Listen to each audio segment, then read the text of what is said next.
Anda.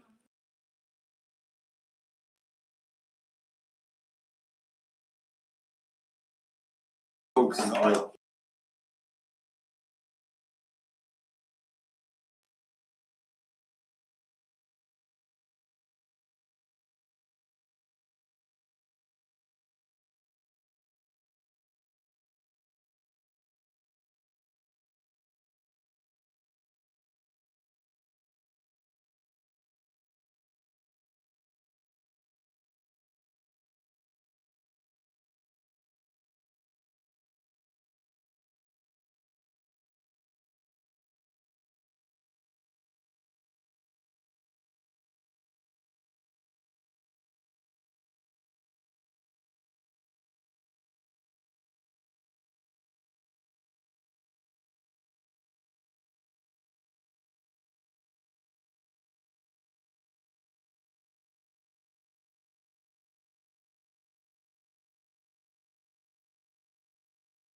Ash. Yeah. Thank you. Good morning and welcome, councillors and staff. We will proceed to make a start on the 2737 LTP Council Workshop. First to take the floor is Peter. Thank you. I'm with the absence of Yay, sadly, I'm now having to pick up this part of the role with the government reform. Unfortunately, Yay has left me a good brief. In the last couple of weeks, the key things that have happened with government reform is in the last week, the planning bill and environment bills have been reported back from the select committee. There's been some recommendations which I'll summarise. One is they've extended the transition period by 9 months. They've suggested an overarching goal, which is to provide for the enjoyment of land by establishment of a framework for planning and regulating the use and development of land. Climate change is now specifically excluded from the planning provisions. The regulatory relief provision has been retained with recommended minor amendments, or recommended to be retained. And that's the main things on that. The point of note, the Local Government Systems Improvement Bill has passed the second reading under urgency on the 30th of June and is with Committee of Whole, currently Committee of the Whole House stage and before the reading and royal assent. Now, the important thing to note there, perhaps, is that that will remove wellbeing from the Local Government Act as a consideration. The Climate Change Response Bill, Amendment Bill, has been was introduced on the 15th of July. Its primary objective is to improve the efficiency and effectiveness of Climate Change Response Act 2002 by streamlining processes, clarifying responsibilities for local government, and updating the emissions trading scheme. The most significant impacts of that for council will be to a requirement to prepare adoption plans for priority locations, and the content of the adoption plannings will have a minimum of 30-year horizons, objectives in relation to natural hazard risk, identify options, have specific triggers, include cost estimates to be met, and an implementation plan, monitoring as you would expect, and that's probably the main points. The other matter that has come to pass is the Ministry for Cities, Environment, Regions and Transport has now been established from 1 July, and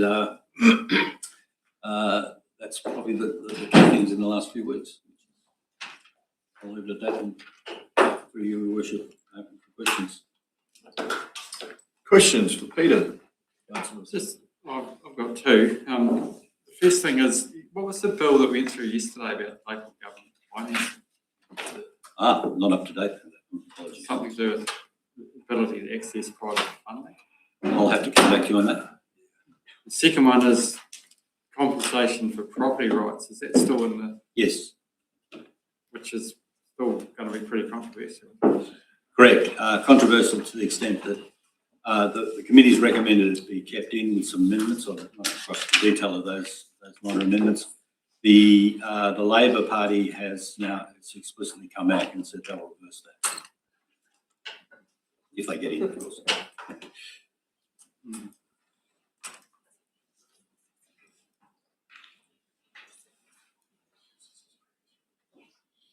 No further questions for Peter? Thank you, Peter. All right. Technology challenges here.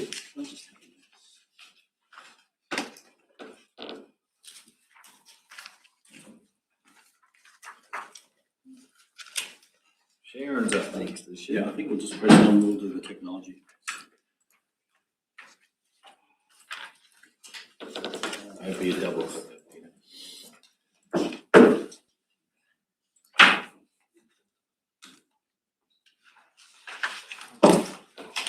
So, through your worship, I suggest we move on to the next item. We'll leave the slides until we get the technology working. So, Sharon.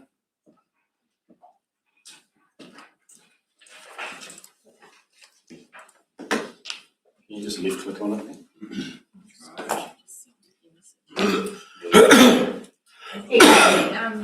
Unfortunately, I'm not able to bring you what I wanted to today because I've come across a couple of speed bumps and it's a little bit more complicated than I thought.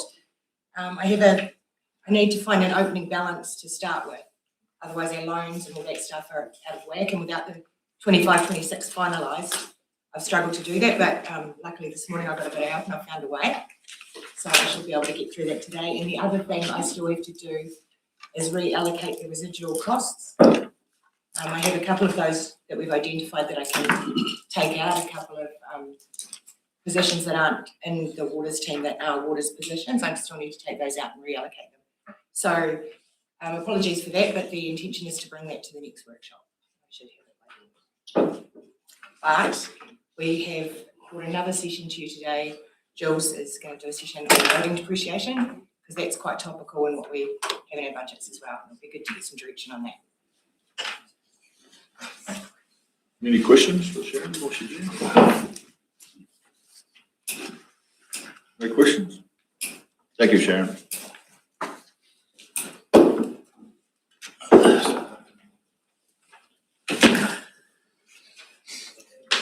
Welcome, George.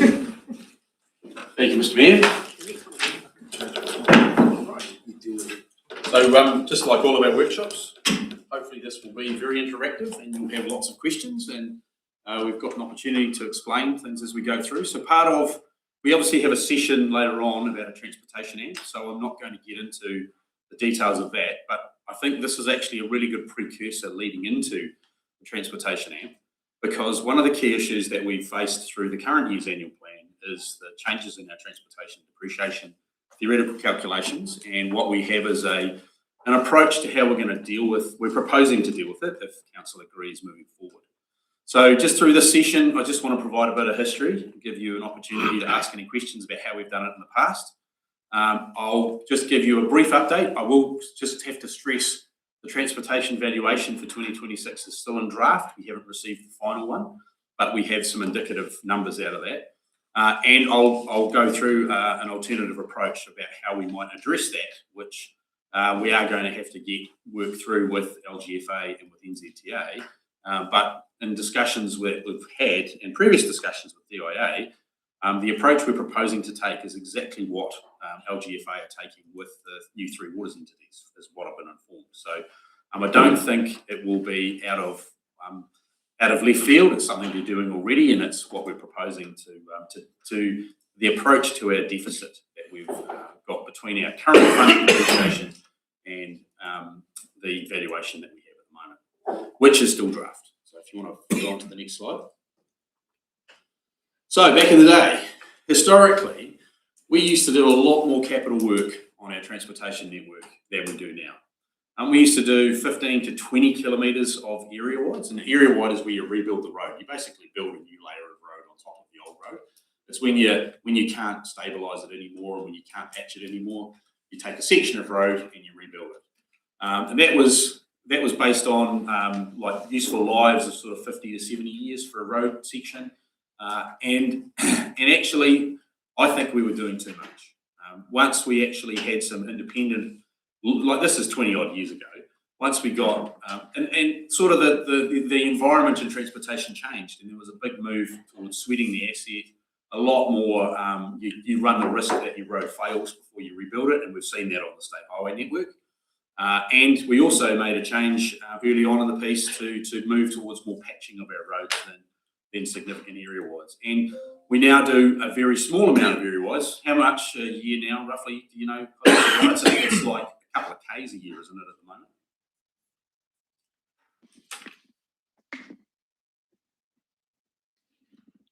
I think we're doing rehabs for about 1 or 2 kilometers in 2 years. Yeah, so we've gone from 15 kilometres to 20 kilometres a year down to 1 or 2. This is like 20 plus years ago too. Costs of that work's gone up significantly. So, and if you do the numbers, with 950 kilometres of sealed roads, doing 2 kilometres a year will take us nearly 500 years to get them all renewed. So this is the issue that we have between the calculated depreciation and the theoretical useful life of our roads versus what we're currently spending on them. So we actually think, and what we did fund was actually only for bridge structures and our share of bridge structures, because the rest of the depreciation, when we did the calcs 15, 20 years ago, we were actually spending enough capital each year to cover off the calculated depreciation. So obviously, if we flick through another slide. So what's happening now? Our costs have gone up significantly, and also our valuations, there's been a change in methodology, change of provider, those sorts of things. So this isn't new, this is something that we've discussed and which LGFA has signalled, hey, you've got a massive deficit. We've gone from around 10 million, 11 million in 23 to just about 20 million in 24. We have not finalised our current valuation, but at this stage, with reviewing some of the factors and bits and pieces, it's back down to 18.3. However, that is the calculated depreciation if we were renewing all of our assets over the same sort of industry average lifespan. And I think that we're not doing that in our district because we have lots and lots of low volume sealed roads. So if we aren't going to be renewing those roads as frequently as the industry standard, then we aren't going to have to spend that much money on our network each year to keep it up to a good standard. So yeah, are there any questions on that at this stage before we move on? Because we have got Cosmos and Donna here if there's questions about the valuations. So then, Jules, with saying that, do you miss out on money if you're not doing something? No. Well, I think the key thing is that the program has to be appropriate for the standard of our network. We're not, at the moment, well, historically, we have never been given by NZTA the money we've asked for. So we're not missing out on anything at this stage. There is I think one of the risks is that if all of our roads were going to last the theoretical life, then there should be a big bow wave of work in front of us. There should be lots of roads that are getting close to falling apart, and we're going to have a whole big cost in the future. If that $18.3 million is correct, because we're currently not spending that much. It's about 13.5 million we're spending, Donna, at the moment. Yeah, that's correct. And just to give you a really good example, so nationally, the average useful life of an unsealed road network, which the majority of our roading network is 3 years. Because our roading operations team do what we call proactive maintenance, we can actually, we have the evidence to support that those roads are lasting at least 7 to 10 years. So we're currently considering having the useful life of unsealed roads for 10 years rather than 3, which is the national book useful life. So then my question is, all these roads are still being monitored and looked at, not just ignored for 4 years and then we'll go and look at it? Correct, and in actual fact, within the last sort of 18 months in particular, we're putting a huge amount of energy and effort into that. We were actually doing a lot more modelling and assessments than what we've done historically. Just a question for me. With increase in traffic volumes, do you expect that to have a big impact going forward on the maintenance? So, like, for example, say an increase in dairy production or forestry, those sorts of things. But like the weight of the truck. Yeah. So, through you, Worship, so that's what I was referring to when we're doing a whole lot of DTIMs and modelling and assessments. So we do a lot of traffic counting, we assess the roading network. We're all aware that we're getting the 50 plus max, actually, heavy vehicles coming into the district now, particularly as forestry starts to increase. And that our role is to assess that. And then when we do the NLTP, so when we do our 3-year request to NZTA, that's when Cosmos's team will get the modelling results and put our business cases forward to say that in actual fact we require X amount of budget. I think too with those the increase in traffic, the aim would be to get them onto collectors and arterials as quickly as possible. Like it's probably quite unlikely we'll get that increase of traffic across our whole 950 k's of sealed network. It'll be in particular areas. Yeah.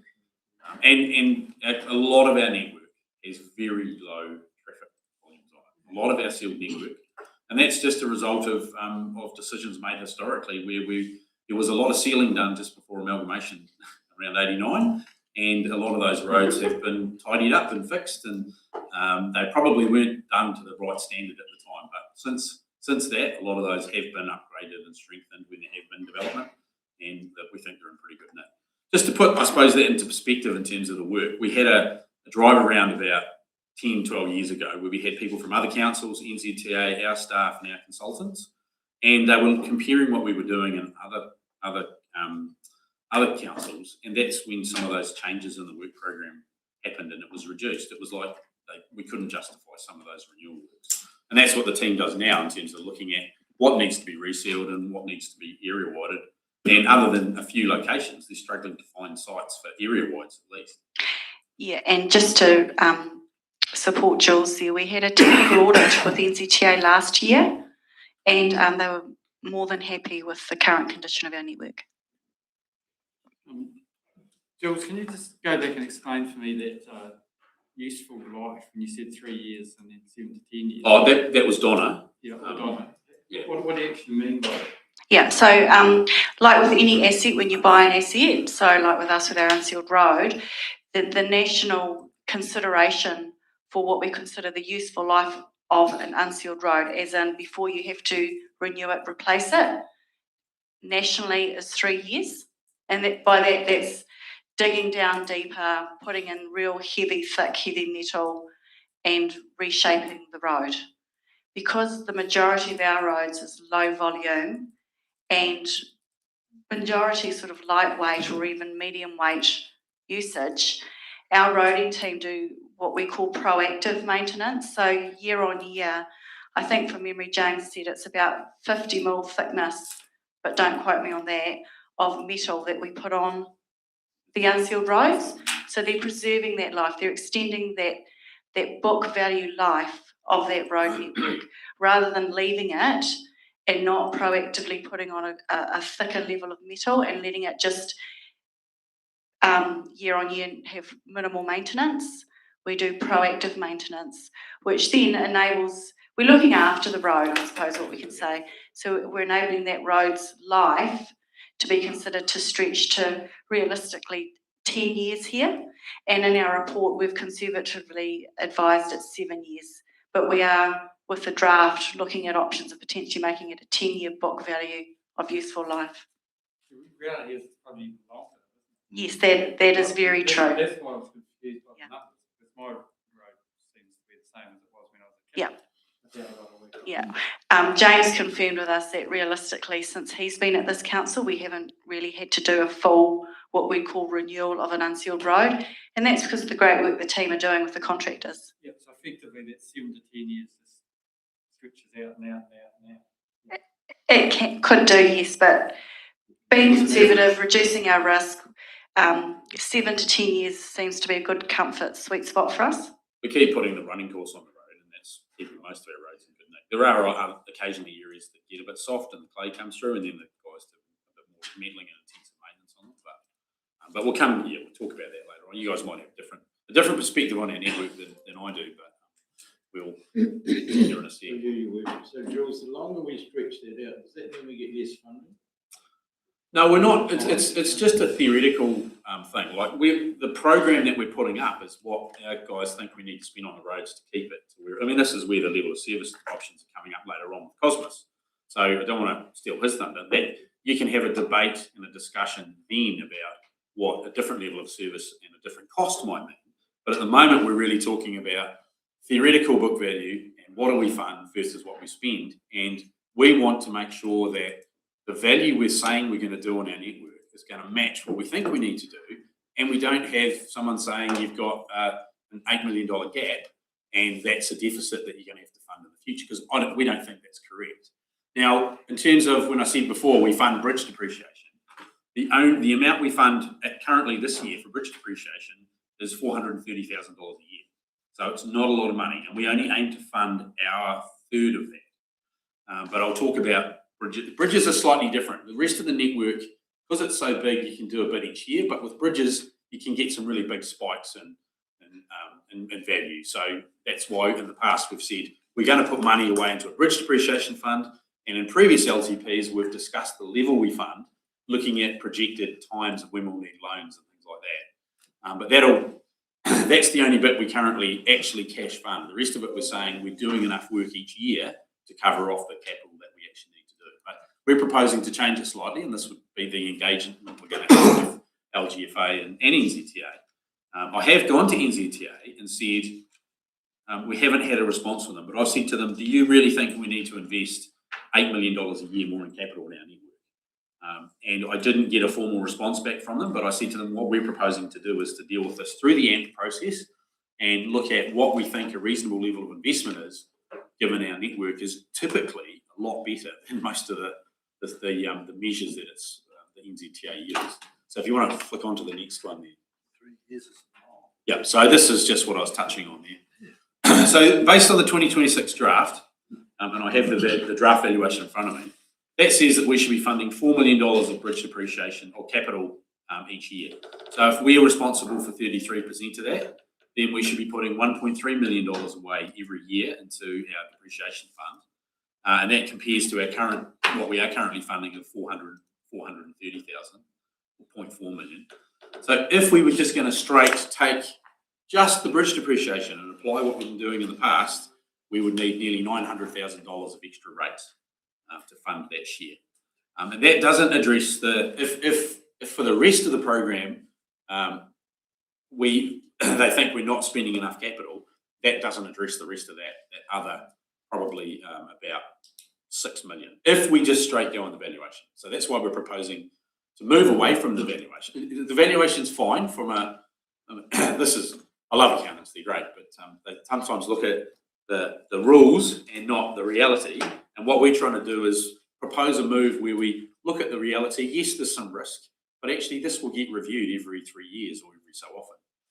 And we've got advice that says actually this is what's starting to happen in other places and other industries, other activities, and we'll get to what we're proposing in a minute, which is looking at long-term capital funding rather than just a straight depreciation number. So just going back at when we did this last time, 3 years ago, we went through the same discussion, and did we choose to drop that rate then, or No, I think we just kept it where it was.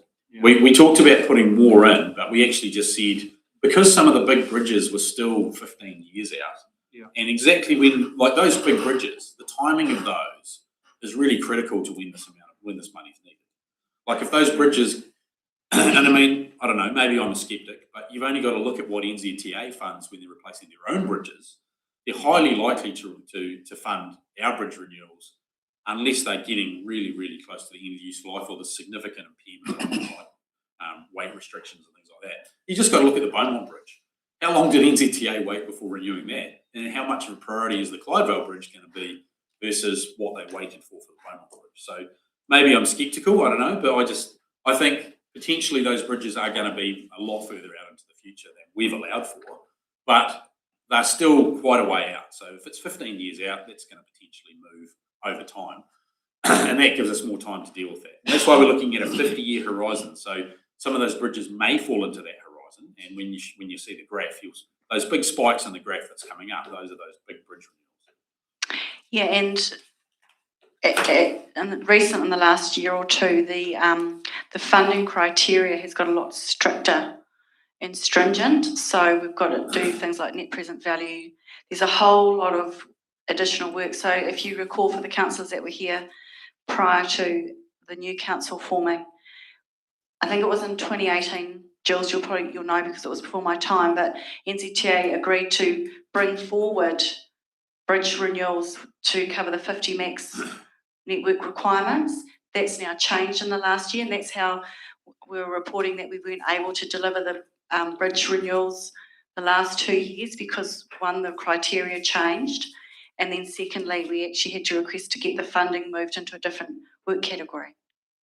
Yeah, we proposed to, because one of the things NZTA said to us, we want you to reduce your restricted bridges.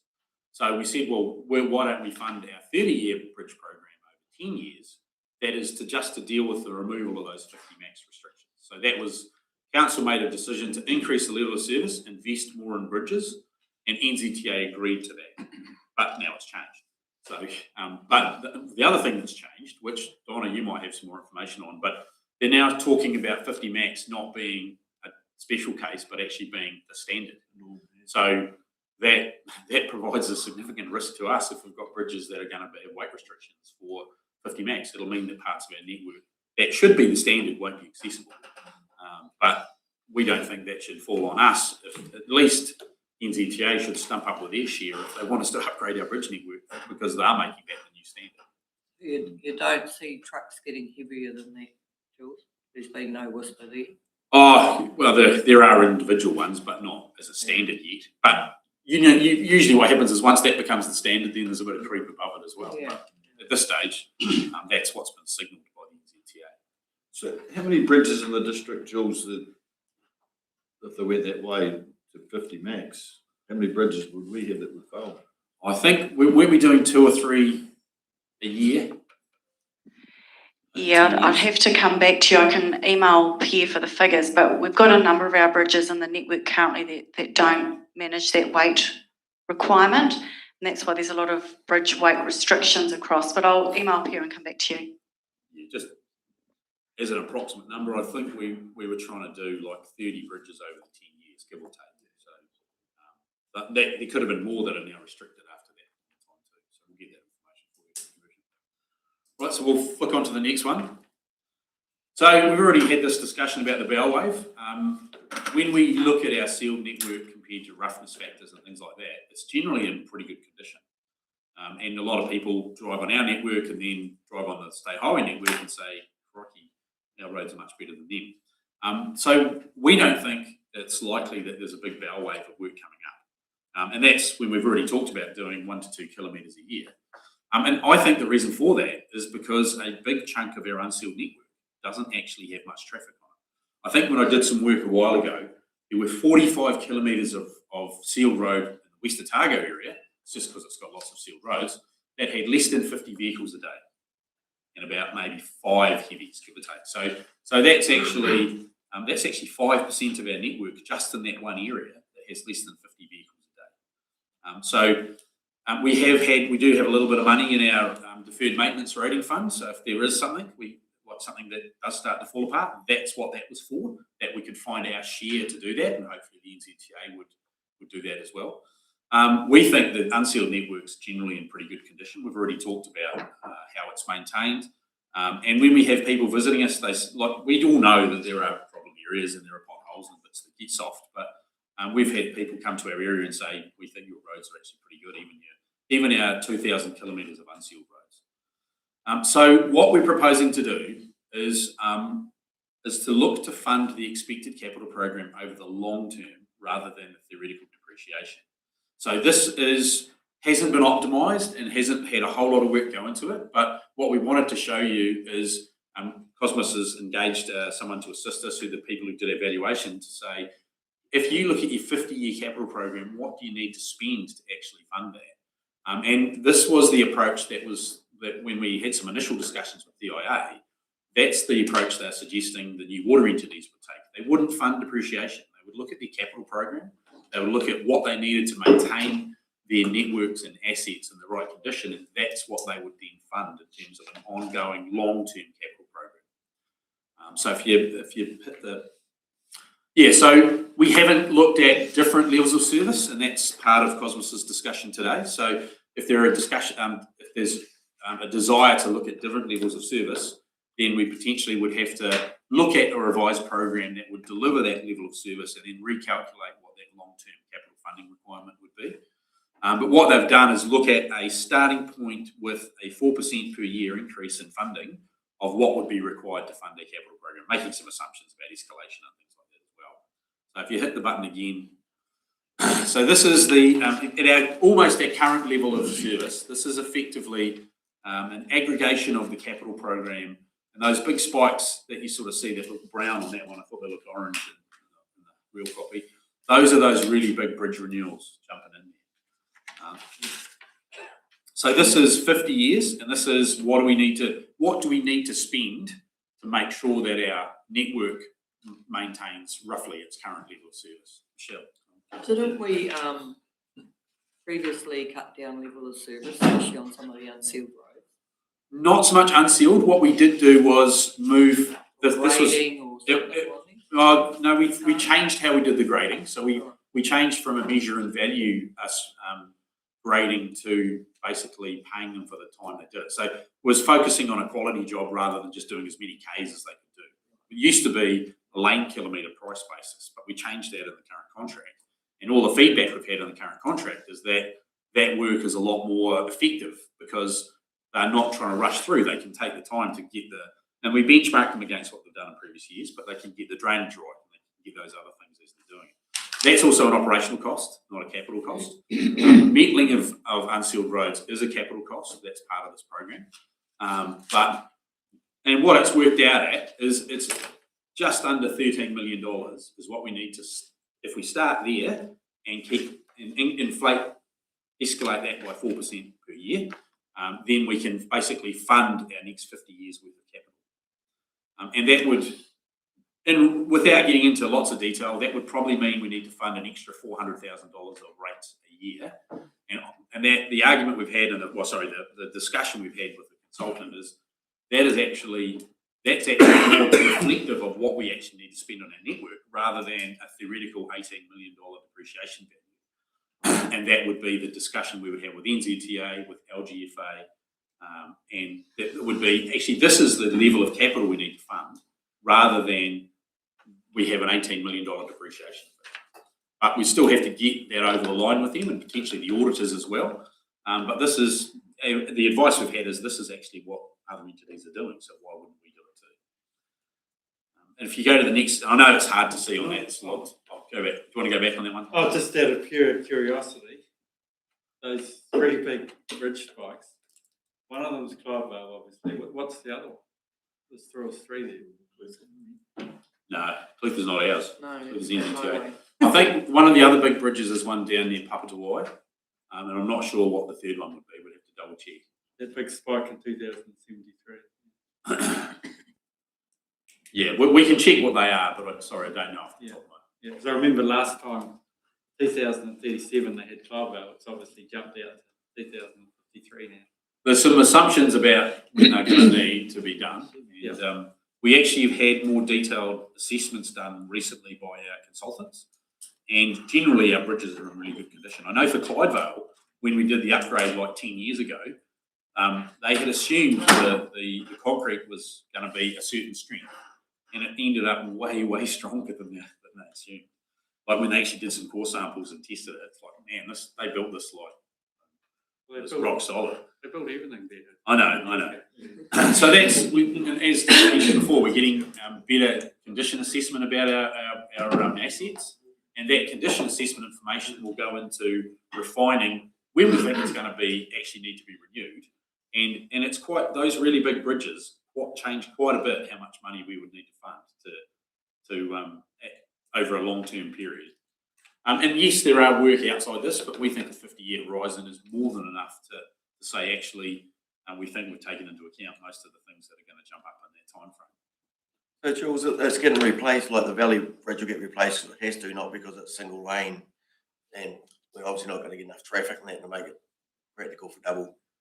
It's just when they're broken and need to be fixed. Well, pretty much, and as Don has already said, there's a much tougher criteria from NZTA. They are looking at only making sure the network's fit for purpose, and when they look at the traffic, if that bridge is structurally sound, it may not be replaced at that stage.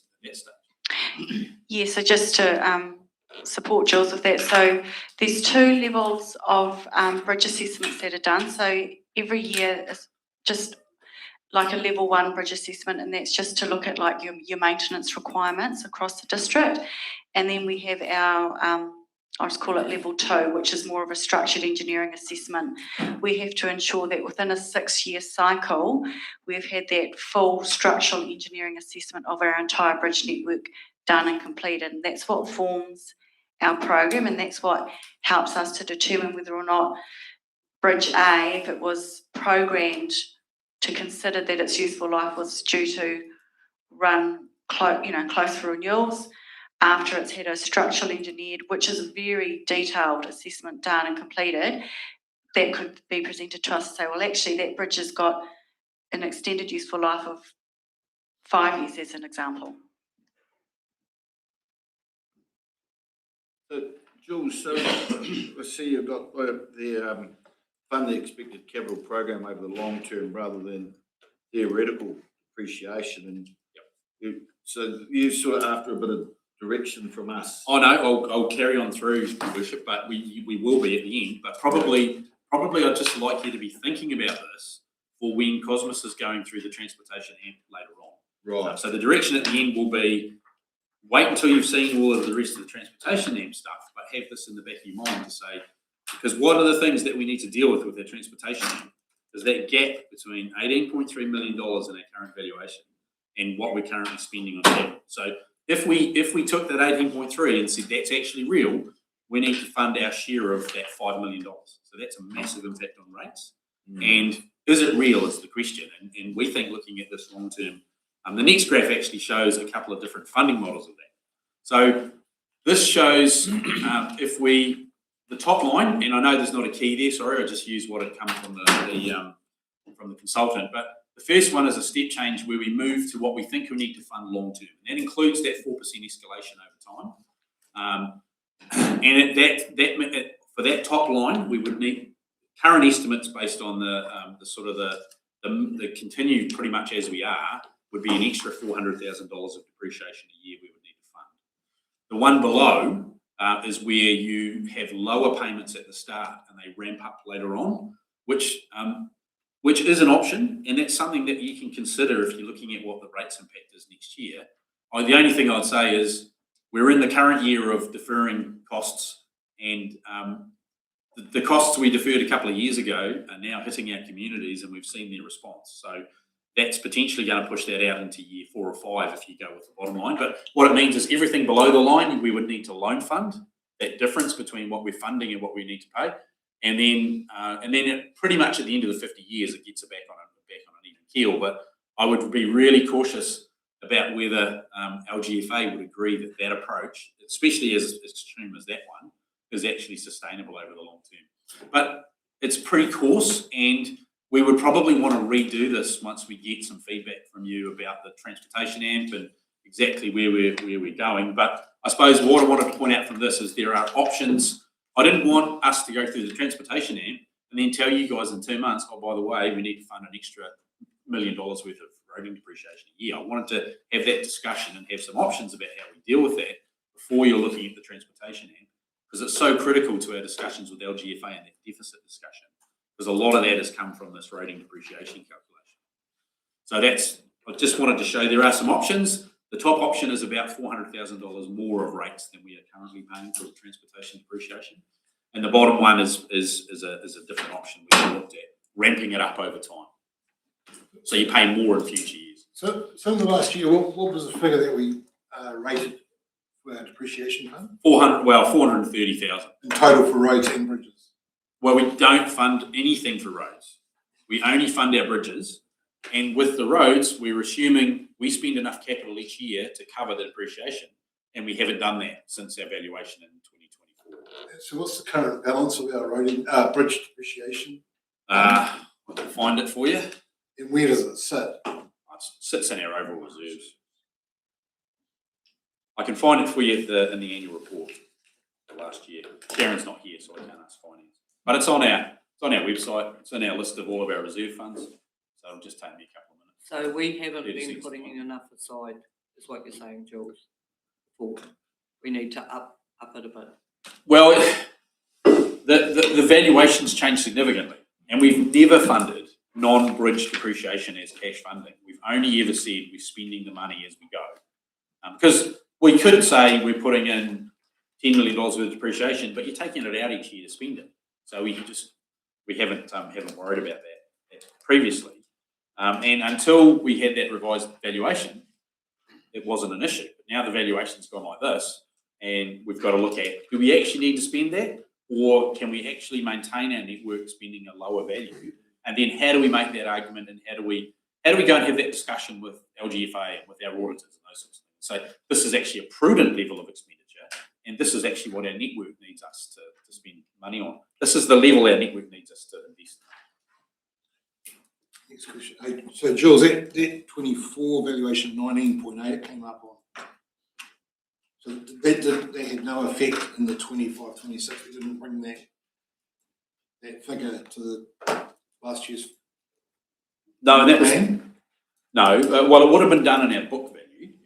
Had a deficit. We had a deficit because we weren't funding or spending that much, and this is why LGFA have looked at our annual report and said you got this massive deficit.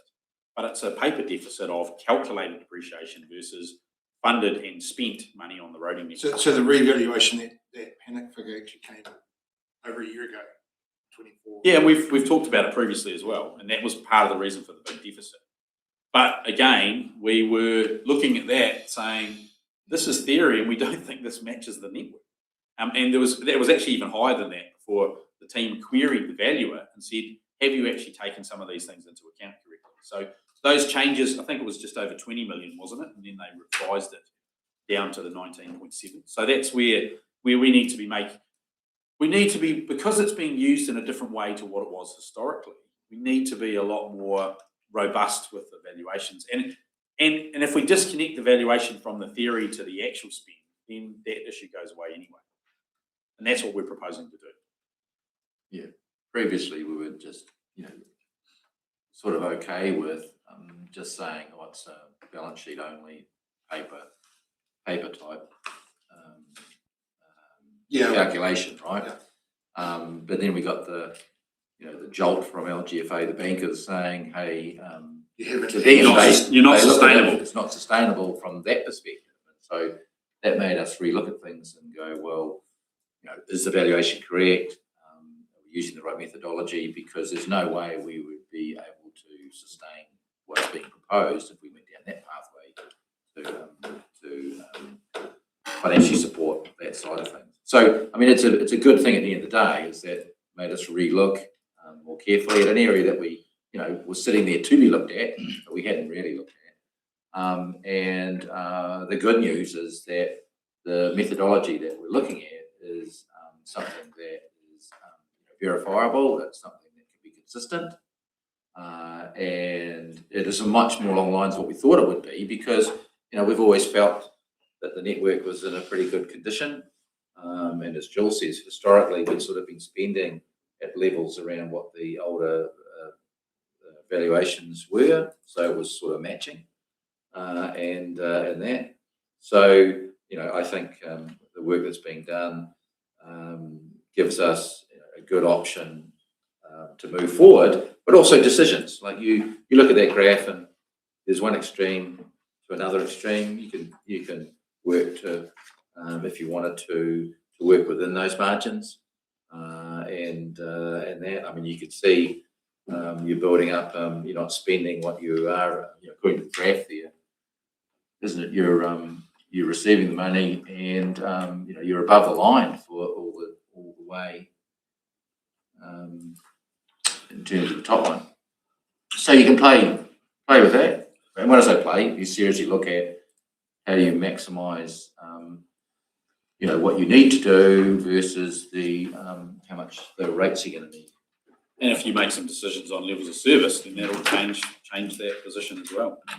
So just through you, Your Worship, too, the roading, this is at the end of the 24-25 year, so it's 12 months ago, because we haven't got 26 done yet. The roading depreciation fund was at 1.99 million. 1.99 million. And the deferred roading maintenance fund was at 2.9 million, but we have used some money out of that to fund our share of emergency works, so it will be lower than that. But still, probably it's probably around the $4 million mark combined for roading reserves. That's some investment, is it? It's just in our overall funds, so it's tagged for those purposes, but will sit in our overall funds. But it sits in our investment, doesn't it? Are we the victims of, because we're putting that depreciation back into it, we've actually increased the value of that asset? If we weren't spending that money on the network maybe it would only be worth 10 million or whatever it is instead of the 20. Does that contribute to it at all? No, it doesn't, because the valuation's just based on what does it cost us to build the different components of a road, and then how long is it expected to last? Like if our roads and bridges are lasting longer than the theoretical, we need to spend less to keep it at the same level. But the valuation's based on actual costs for us and mostly those industry standard useful lives. Donna might have some comment on that too. Yeah, I just sort of wanted to give an example which might help for the understanding of the councillors is, so for example, these estimated useful lives, they're guidances from the IRD and government, right? It's a bit like you with a mobile phone, and I think this is a really good analogy. IRD for taxation has an estimated useful life of a mobile phone of 3 years. Some people replace their phone year on year. Other people's, if they think it's still fit for purpose and adequate, might keep that phone for 5 to 10 years.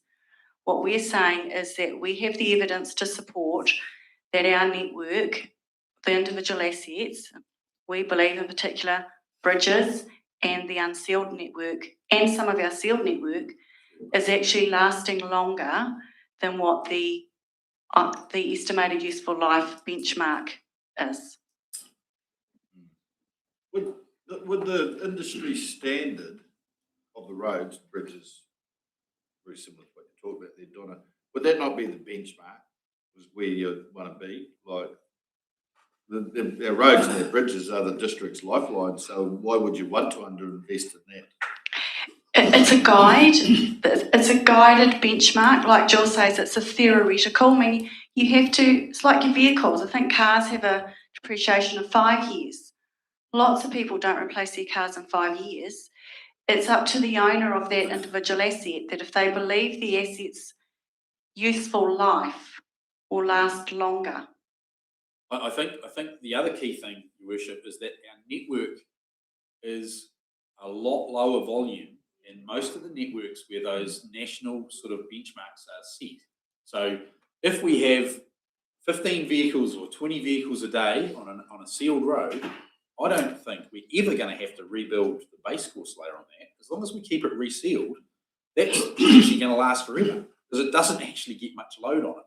And this calculation says they should be rebuilt every 50 to 70 years, and we don't think we're going to need to do that. Not for our entire network. Absolutely. Some roads, key roads, they might even be 20 years when we have to do the heavy traffic bypasses, for example. But there's big portions of our network that I don't think we are ever going to see area-wide being done on them. They just don't have the traffic. So just right at the very start, you mentioned about talking to NZTA about getting verification. I think that's the real key is getting some sort of written verification that our network, we're meeting the capital requirements to maintain our network. That's the whole key to it, as far as for LGF. And they're our funding partner, so part of this are they to work with? Oh, they're pretty good. They're really good. I mean, as far as getting something like that. Oh, I think I have asked them for confirmation in writing about the direction we're heading, and they haven't provided that. They've ignored me. I've asked them a few times.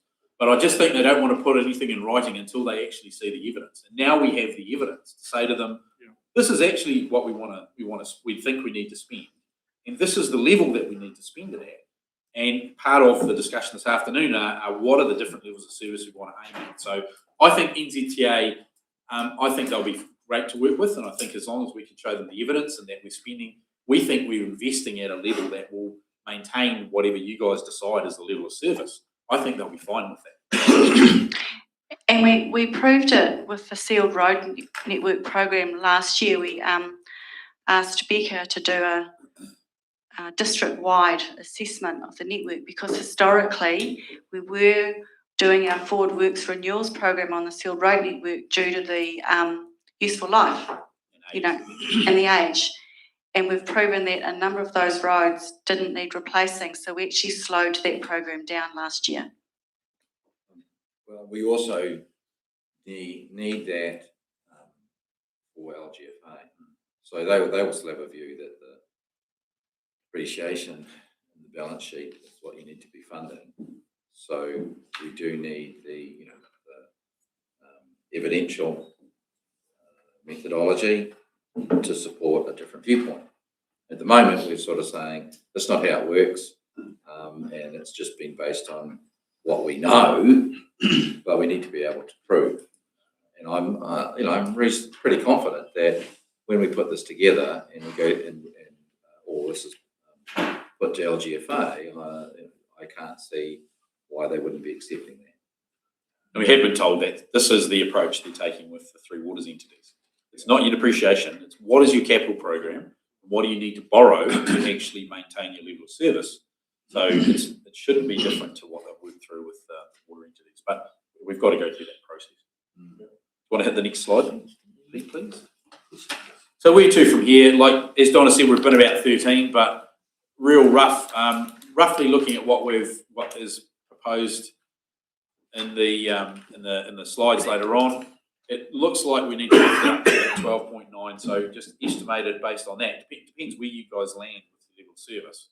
We've estimated at this stage at a high level it'll be about an additional 400k of rates funding per annum to fund that 12.9. An average starting at 12.9, but increasing by 4% per annum. And because the costs of doing the work are going to go up as well. But Jules, that relates to effectively, visually, it relates to the top line, the top orange line on that previous graph. Right? And we can reduce that funding, but we probably need to do that in a more detailed way once we get a steer from you about the level of service you want to aim for, because we would need to, if there's any like that is really at sort of our current level of service. If we want to make a change and move away from that, we would need to look at that. And then the argument would be with LGFA is we've agreed on a different level of service, so it has a different funding requirement, which is different to the baseline depreciation figures. So I just wanted to give you a rough idea. Mate, we would need to do more work on this, but initial assessment is it would be about 400k more of rates. If you want to go to the next one. Oh yeah, so that's. I don't think the bottom option on that last slide is an option. Yeah, well, it could be in terms of a small reduction though, Jock. It may not be for a massive reduction, but look, if I would argue though, if there is a change in level of service, then the capital requirement to maintain what is agreed is going to be different. Like that's the whole point. Yeah. You can look at the theoretical valuation, but actually if we've all agreed and the community's agreed, we're going to have a lower level of service, then that would require a lower funding. It would need a lower funding requirement.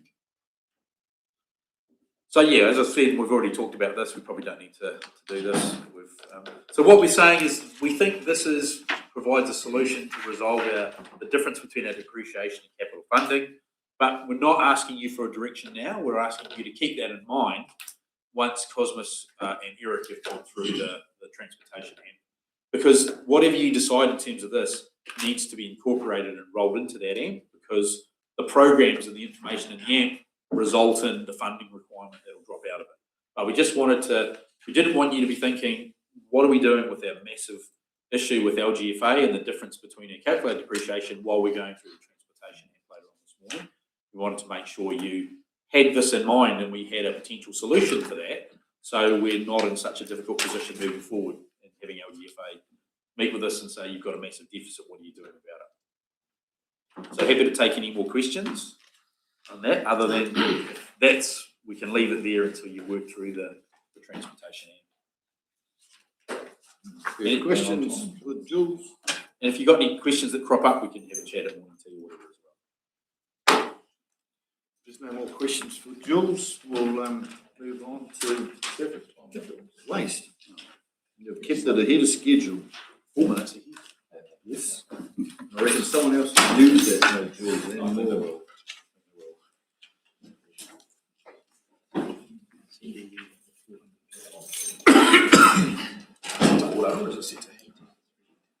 Councillor Graham's there for a big day. He's got a leader of water to get through.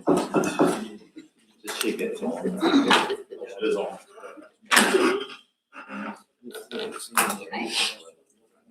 I've got a litre of water to get through. This she said is water. Welcome, Cosmos. Thank you, Your Worship. I'm here to present the solid waste M, and I have Scott and Sean with me from the operations team. and here to support any questions, anything that you need from the operations point of view. So the outcomes that we're looking for in this session is just to discuss issues that may arise from the presentation around the solid waste M. And just note that we've got proposed LTP budgets that were put before you last week, but they will only be finalized once the formal business case for the Mount Kui expansion is concluded and the decisions that come afterwards are made.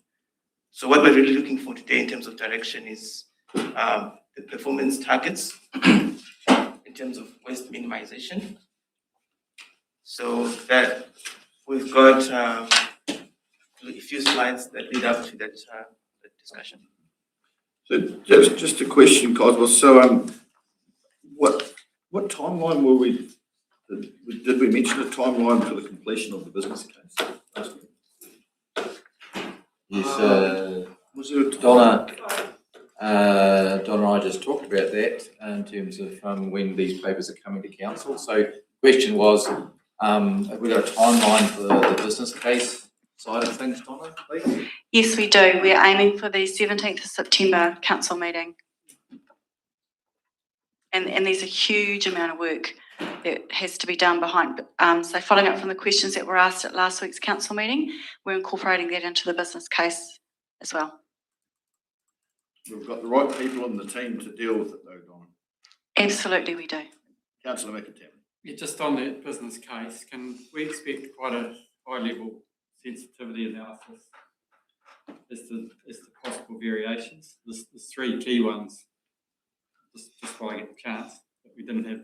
One is the interest rate, especially when we're looking over 25-year low. Two is an increase in capital cost. Three would be the variation in tonnage at the moment. Yeah. So yeah, I'm just asking that. That's all going to be included as part of that business case, yes. Yeah. And just on the next one, so just to confirm for me the other day, when the benefits forecast supposedly 18.9 million, that did not include any principal repayment. That was the revenue that we're estimating on the gas capture. Yeah. So it's not an expense. It did not include the extra 16 million over the transfer of principal to be repaid over 25. Now that 18.9 was the revenue that we were considering That's offsetting correct. the ETS levies. That's correct. But the benefits forecast, you've got to repay 16.6 million in extra capital over the. Yes, and if you recall, I mentioned in last week that we'd initially done high-level assumptions at a higher interest rate than what we currently pay, and on the interest only that was presented in those financial figures, that actually equated to more than what the principal and interest repayments were at today's rates. And the landfill sale option was making us with a surplus. 18.9 million of sales of benefits from the gas capture, less 16.6 million of the extra debt to be repaid over 25 years, but only given net 2 million. So we haven't done that modelling yet. That's going to be part of that business case modelling. Versus if you transport it out of the district, we were going to effectively cost our ratepayers without any surplus. Well, we're very close to net. Okay, yeah, let's see the case. I'm just wanting to say to council, eyes wide open. The point we all agree to is that we need to answer the questions and the sensitivity and the financial information that we didn't answer thoroughly enough first time, and that's what the team is looking at. So, yep, that's to be expected. I mean, we would be not doing a correct job, and we'd be in trouble because we've only got one shot at this in terms of timing. If we don't do a thorough enough job that business case is clear and has the sensitivity analysis that's necessary. So, everything you said, Councillor, we need to make sure that we cover that in the case. It's clear, and there's no doubt about whatever it shows. Right, Cosmos. You can go to the next slide, please. So up here, we just have some of the previous directions and decisions that we've made around solid waste. And you can see it's quite a few things that have changed over the past few years since the last LTP. So the first one is the recent decision made to defer glass collection to the 1st of July, subject to government approval. So that still pending, the government approval is still pending. But this is something that would generally shift things in terms of when we're going to launch glass. And then we just discussed the business case in terms of work at Mount Kui. Then we had the change in the operation model for satellite transfer stations. So most of the transfer stations are now taking recycling only, and only a selected few are taking both rubbish and recycling. Then we had a decision earlier, 2 years ago, I think, where we, following government changes to policy, to Capeside policy, we had a decision to review and amend the MMP to reflect community preferences in terms of cost and level of service around Capeside recycling. So again, the LCP period is the opportune time to do this, because this is where we can look at the cost, levels of service, and if needed, we can then go on to the amendment to the WMNP and have that associated consultation and all the work that needs to be done along with the LTP work.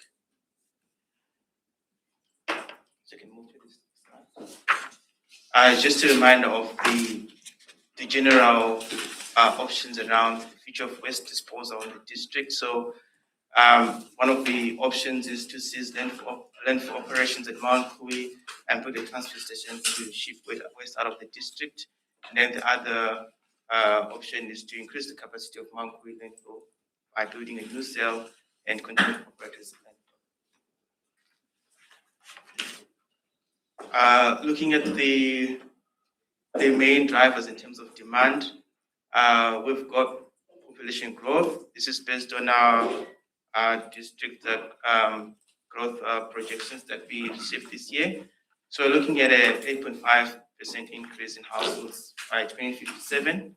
So that's going to reflect in terms of how many households will require Capeside services, for example. We've got regulatory requirements in terms of Capeside recycling standards. We've got Waste Minimization Act requirements. We've got RMA requirements that are reflected through our consent conditions and various other regulatory requirements that are listed in detail in the AMP. And we've also put in how we're responding to those requirements. And then we've got climate change as well, in terms of, in particular, in terms of managing emergency waste and building resilience and business continuity into solid waste operations in the event of emergencies.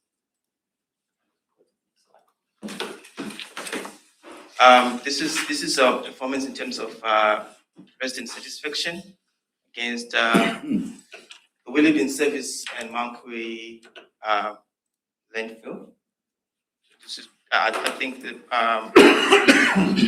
the performance is about, current track is now 80%. Go to the next. And this is where we want to dwell a bit more time on, because this is the waste minimization targets that were set in the last LTP. And they were aligned with national waste strategy targets. So there was a clear line of sight between our targets and the targets that were in the national waste strategy. And we set our targets based on two things. So we had an understanding of what was waste with the solid waste audit done. So we knew what was in the oil really being in terms of composition. And we also had a program in place. So our program was really inspired by the fact that it was mandatory at the time to do organics collection. And we had plans to launch organics in class collection in the LCP period. So we had that anticipation that we're going to launch that service and it was going to divert waste from landfill. The second assumption was we looked at the swap and we saw the composition of the waste. And because we've got the majority of the waste is organics and we also had glass. So the assumption there would have been we'd be able to divert a lot of waste from campsite if we launch organics, right? So that's why we had, so if you can go back. That's why we had a 50% target. Look at the bottom there, we had by 2030, we wanted to divert 50% on campsite. So Cosmos, have we got any numbers or have you got any sort of graphs of over the last few years of the rubbish? Is there, with the recycling there, there's been a big emphasis on it. Yeah. Is there a lot less going in than what it was? Have we got any? Yeah, we've got numbers. Yes, so this, if you look at the next slide, I have the diversion rates that we have now. Right. Let's go to the next slide.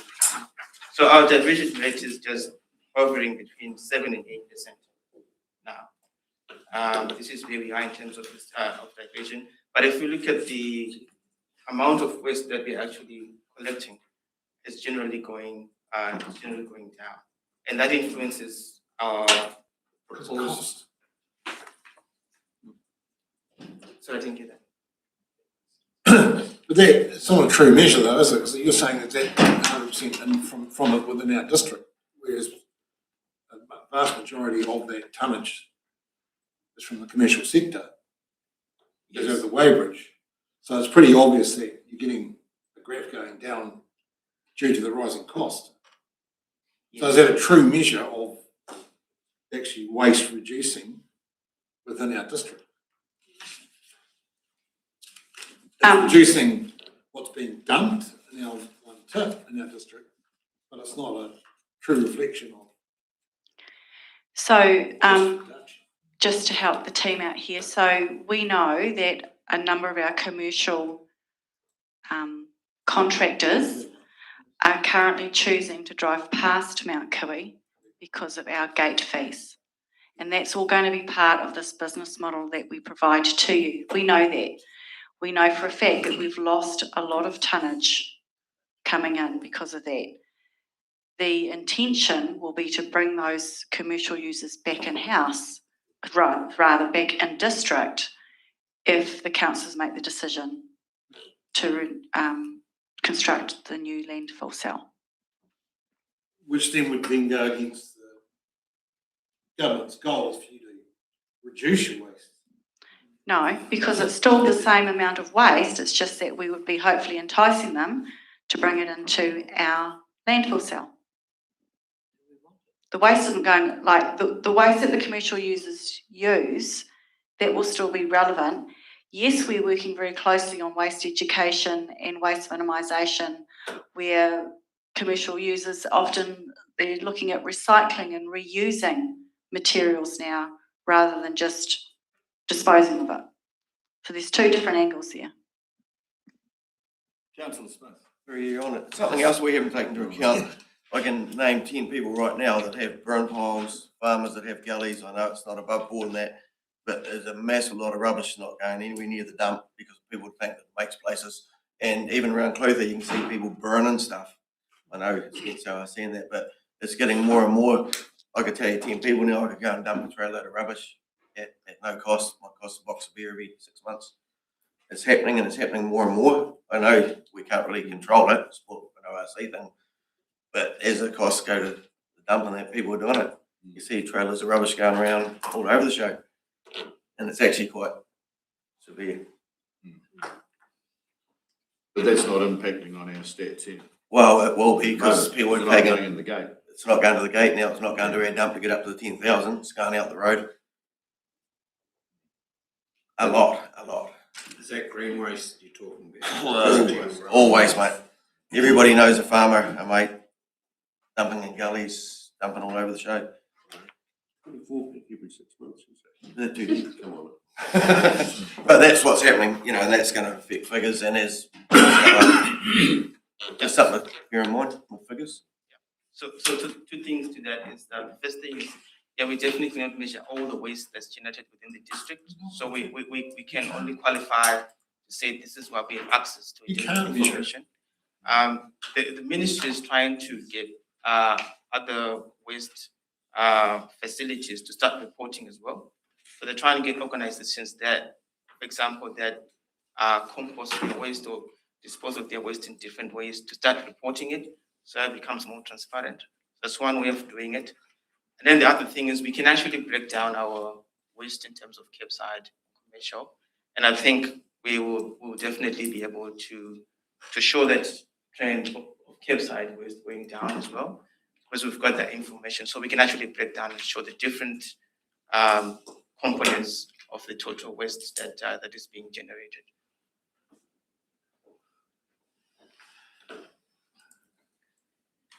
So if you go back to the previous slide.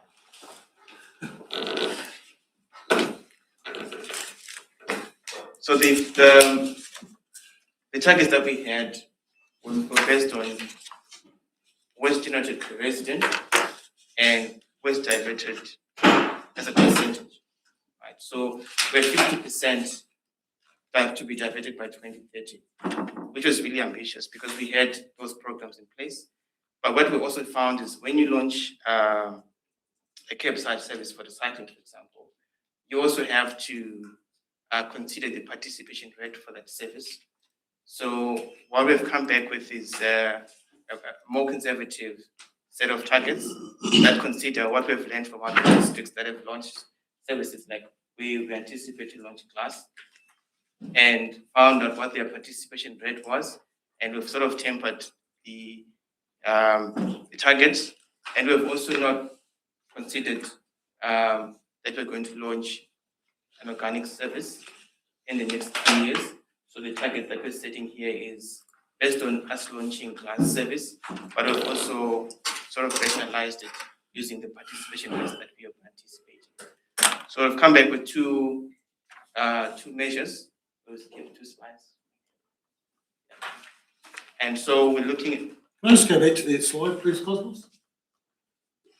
I've just got a question on that slide there. It's where it says 30% reduction in waste disposal. So you've got current 22-23, all sources 8.2. How do you know if a council controlled refuse? That's your wheelie bin, your 3.7, is that correct? You're saying that out of 8.2 we collected in 22-23, 3.771 came from wheelie bins, is that what we're reading there? Yeah, that's the campsite.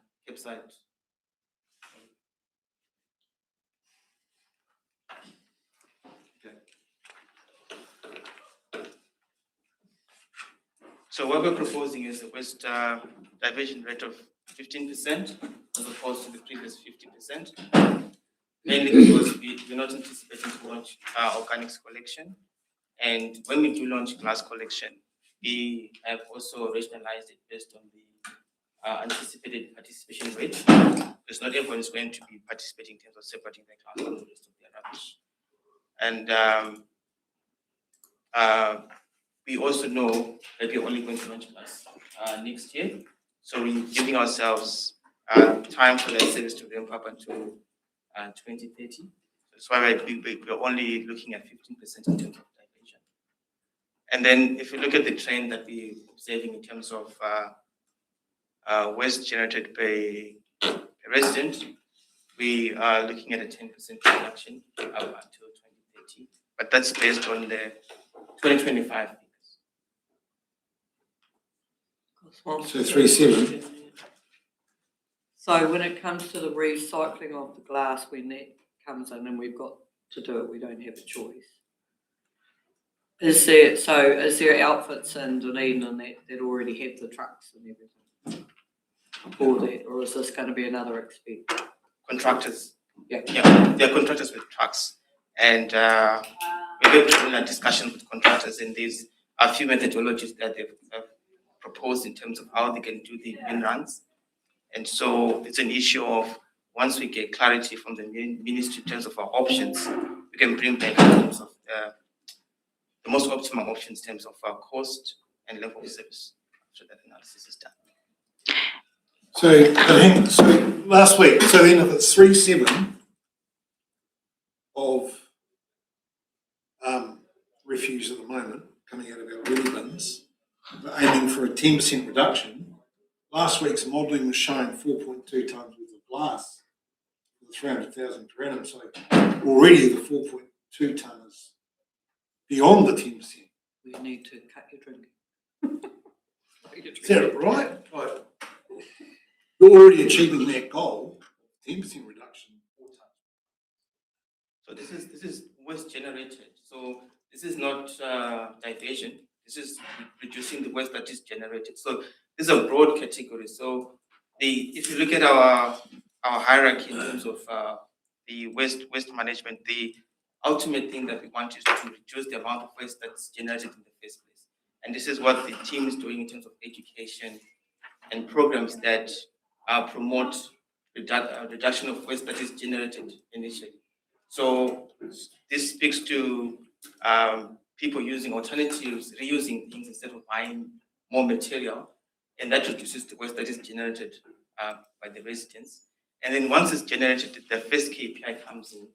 How much of that you actually divert from the landfill once it's generated? So that's why we've got only 2 broad KPIs now.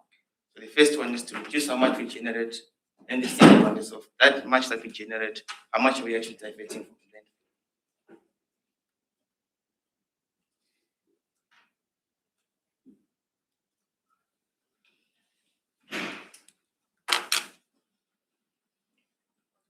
You're right, Cosmos. Keep going. Okay, sorry. You're right. So how can you measure that? You're going to add, so you're going to get a total of 25% in weight? How are you going to measure that? How can you measure that? The reduction in waste generated by residents. Yeah. So we've got the statistics of the waste that is generated, and again I mentioned that there's limitations in terms of what we can access. If someone is disposing their waste in their backyard, we would not know, but to the information that we have, to the extent that we have information, that is how we measure how much is generated.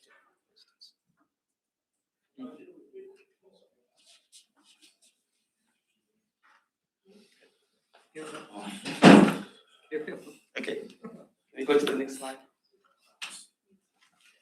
So this is just a slide that's speaking to the potential operation cost. But again, this was presented to you in detail last week, and it's just a refresher of what it would look like if we're going to do a transfer out of district, or we're going to run the landfill.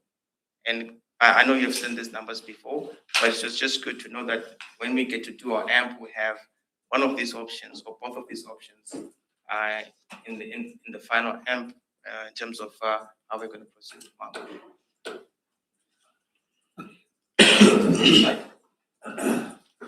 Cosmos, so solid waste capital cost. Oh, no, you're right. And the capital costs as well have been discussed in detail last week. But this is what it would look like if we when we're building the capital costs into our AMP, depending on the decisions that are made after the business case is concluded, our capital costs will be in the form of either a new cell or a transfer station, and that also includes capping the existing cell that we have now. I'll just go back to the solid waste operations cost and pull the trigger on the capital costs too quickly here. So your operational costs here, is that from the curbside to to the transfer station or a landfill. So that's including picking up of the bins all the way through. That is a total operating cost, and that will be a total revenue under each model. Yeah, but my question was though, that's from the truck driver driving around picking rubbish up, getting it to All them. water disposal. Thank you. Is this based on the 10,000 tonne, the same as the proposed redoing of a landfill, or is that those prices of operational costs on what we're actually picking up now? So through you, the worship, those figures there are based on the information that was provided last week, which at that time was the 10,000 tonnage. Yeah. They were assumptions until we can define their assumptions, until the business case can be presented to you. What we can clarify currently this year and the next 2 years is that through some commercial management, we're actually showing Mount Kui will be making a surplus. That's factual. Not if we can't get the other rubbish back, that's cheaper for the contractors to actually run empty one way from Browns, because I've actually sat and talked with them. So they won't come back unless you drop your price. Correct, and that's part of our business model that we'll be providing to you on the 17th of September. So then is it correct to say that those figures there on the expenditure side take in no account of principal payments of the loan? Sorry, what was that? So that those, you've used those figures from last week there, isn't it? Transfer station. Oh, sorry, yes. So to answer your question, as I... Over a 25-year period, at the end of 25 years, you've still got 23. So those figures that were provided last week, as advised earlier, yes, it had only shown interest only, but it was at a higher rate than what we currently pay.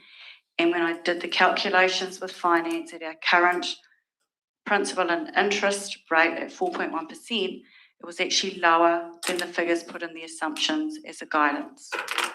Donna, this is all subject to the business case, right? Correct. To be fair, I'm not sure why we're debating it. Yeah. Because all it does is resurrect the arguments that were, and the valid arguments and queries and questions about things. It's just a replication of that. We need to move to the next stuff, because the whole point being is that's not complete. It's just a reflection of what was done previously, and it needs to be updated by whatever the case is going to be and whatever decision. That's going to change totally. How can you make decisions when you don't have figures? You're not having to make a decision because, am I right or wrong that what you're asking for is you've highlighted that the business case will deal with the issue of the strategic plan for Mount Kui. That was on the start of your slides. And B, you were just simply asking for direction around the waste minimisation stuff. That's what the nature of this direction is. So you're not being asked for decisions around that other stuff. Well, we're coming up to the directions being sought shortly, so. Can you go to the next slide, please? So this is what we're looking for in terms of direction. So on the performance target that I proposed in the M, that 15% diversion and that 10% reduction in generation. So we're just asking if those targets are appropriate, so targets that we can put in our M and say, this is what we're working towards, and we can report them every year, measure ourselves against them.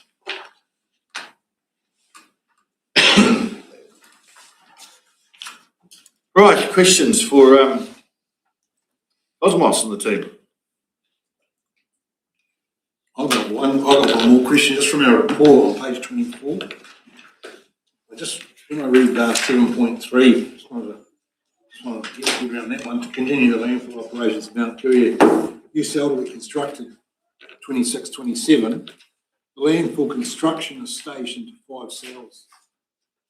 And I just see on that spreadsheet there, it says second cell, including gas capture, proposed budget of 5.8. So is that second cell of 5 cells, or is that second cell all 5 cells?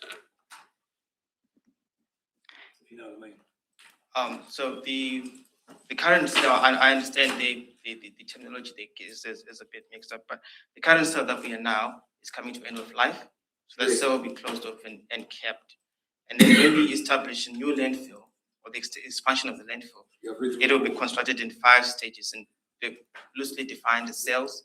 But to clarify your point, when they say construction of this second cell, they're talking broadly speaking about the extension of the landfill, but it will be constructed in 5 stages. So they've got a filling plan that follows 5 stages. So it's one cell done in 5 stages. Yeah. Not within 5 stations, 5 cells. Correct, and it can actually be constructed in a gradual process as well, which will be part of the whole business case modelling information for you. Yeah, so it is quite substantial capital.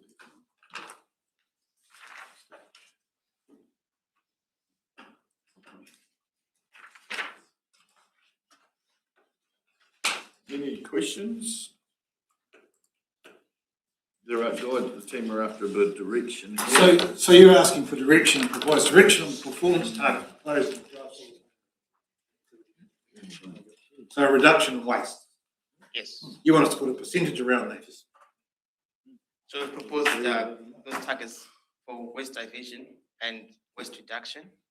And what we're asking from you is whether those are appropriate targets that you want us to pursue in terms of the actual numbers themselves. So the 15% you think is appropriate, or you want us to be more aggressive and target a higher diversion rate.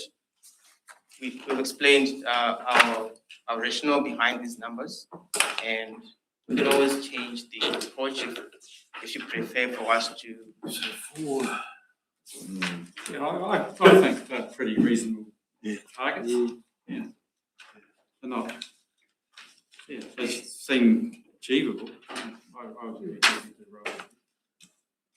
Cosmos, I'll turn it around the other way for you and the team, because I've got no skin in the game with waste. But what do you guys reckon is achievable? Do you think we should go for more? Or are you comfortable with that? So let's hear it from you guys. You're the skin in the game. You tell us what is achievable and what isn't. Yeah, I think they're reasonable. We're on the difference between the waste diversion versus the reduction, what that actually means and how it's measured. Like waste diversion is adding up all the tons of recycling, the batteries we're collecting now, things that aren't going that we can weigh versus the total. So that's what's diverted. And reduction is just reduction in tons per person on the curbside. And without doing green waste, which is a huge composition of our waste material, there are a lot more reasonable targets than that 50% we had in the previous one. Right. So how do you measure? How can you measure this? You can only measure it against wheel-driven trucks and glass trucks, couldn't you? That way. How can you actually measure it? Yep, so diversion, we're measuring the batteries that go out, Yeah. the recycling that goes to Invercargill.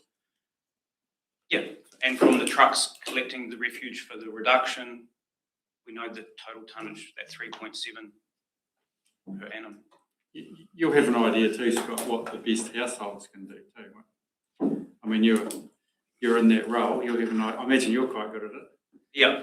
Right? Yeah. Yeah, but you'll have an idea of what the best can do, and it'll be substantial, won't it? It could be, yeah. Like, Is there still needs to be a lot more education on it, Scott? There's still I think it's people- ongoing. Yeah. People just go, oh, I haven't got Yeah. time to do that, or, yeah. And with Hannah in the waste education role and having the waste minimisation role, which is new to the council, I think there's a lot of impact we're having already out in the community. Yeah, I think the numbers are really achievable, and I do agree with Michelle. We do need to continue that education, because I think I've had a lot of comments about that so far, that they have no idea what they're meant to be doing in recycling, et cetera. So the education part is fairly significant. It is, it's ongoing. And I don't know if you've noticed the feedback from the transfer stations with implementing strikes and trying to reduce the contamination there, everyone's focused on glass. Everyone wants a glass surface. Why don't we have a glass surface? So when that gets implemented, business was saying, you know, we're not going to have 100% uptake in it, but it does seem like a huge appetite in our community for it. So I would expect it to be significant of that composition of our waste, which is I think 12 to 14% was glass. So And say we get 90% of that. And Scott's being very humble here. He hasn't actually communicated. For last financial year, his team received accolades and certification because they actually reduced batteries by 1.5 tonne in 1 year. So great work, guys. So, well, there was a bit of merit in me turning it around then and putting it back on you guys, and lovely enthusiasm, Scott, that was made it a lot clearer. Yep. Thanks for that. Yeah, Your Worship, just from the previous discussions though, in terms of targets in there, and you've talked about it already, but you know, the definition of waste generated by resident is limited to waste generated by resident calculated as going through Mount Cooey, right? Yeah, Because as we know, it's not. We can't measure the burn piles, like Yeah. that's outside of our control. It's happening though, that's the thing. Yeah, So then how can you measure the commercial? well, they're measuring off what the What data How they do you know get, which the is commercial rubbish, came from Councillor within this? Catherwood. They don't just throw a dart at a dartboard and pick a number. They're working with the weight. We're trying to increase the volume going into Mount Cooey. We're not spinning a chocolate wheel. So it's not going to go backwards, is it? It's going to go up. Isn't that the plan to build a new cell? Is to increase the volume of waste. So that would not be a reduction, it would be an increase. Getting people back. So then how do you What we're measure it is the, that's what I'm doing. What We'll we're go and asking stand for- at the dump and find out, Councillor Catherwood. These separate Fine, issues, carry on, we're asking for these targets to be, that's what's acceptable for us in these fields, and Mount Cooey and the business case for that is a separate issue. Issue, yeah. But it's But a you're quite target. confident? Sorry. You're quite confident that this is achievable? Yep. Lovely, that's all we want, confidence, that's the Yep. spirit. Good man. But it is a target, you can go better than that, it doesn't matter. Oh, yeah. I think they're fine. So everyone happy to give the team guidance there? They're happy with that? Extremely. Good work. Thank you very much. Thank you. And you got there 10 minutes ahead and 6 minutes quicker than Jules too. We'll get an early smoker. Well done. We'll keep these guys on. 4 minutes of extra. Well, we'll adjourn for morning tea. I probably want to come back. We'll have 10:30. I reckon we can have 20 minutes. We're coming back.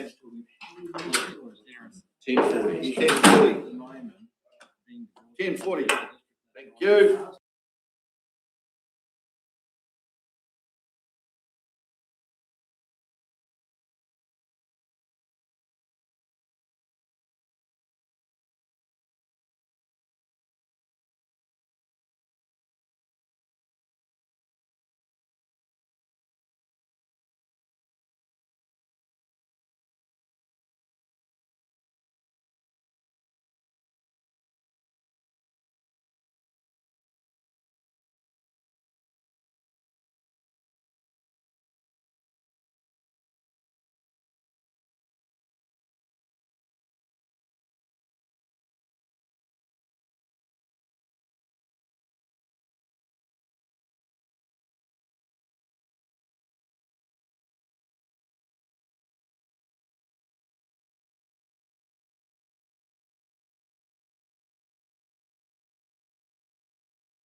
One country view, we would have gone to Nashville. I think there's a few others in the district of Upper.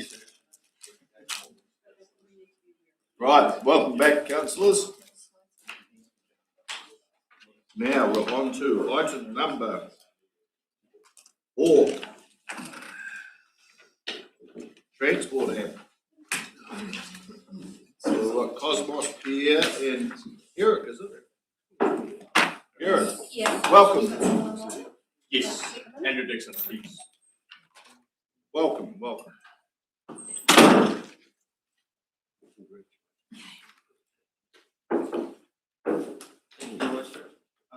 Thank you. And Eric from Exilium, welcome. Thank you. So Eric is going to lead the conversation on the AMS. Remember, Eric was assisting us with the ILM workshops, and he's also supporting us with drafting the transportation AMS as well. So he's going to lead the workshop, and we've got Tim here to answer some of the questions that he asked. Welcome. Thank you, appreciate that.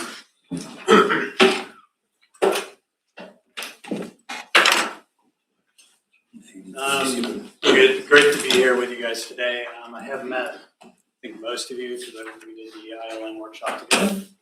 This is kind of a great full circle. It's really good to sit down and be able to have this initial conversation about that, where you've provided the strategic direction for the transport development of this work here and the options, and actually seeing how that's coming across and how we're presenting this and making hopefully some good information where you can decide whether or not the options are appropriate direction and supporting where you want to head. You can go to the next slide. Sorry. Hopefully you've had a good chance to read through the material that we sent through. This is all draft. The draft AM is the first stage of this process and engaging with you and getting some key direction. What we're looking to get from you today is that feedback. One, confirming the case. Does the proposed program respond to the problems, the benefits, and the strategic responses that you set for us? 2 is choosing that direction. So we put forward 3 different options.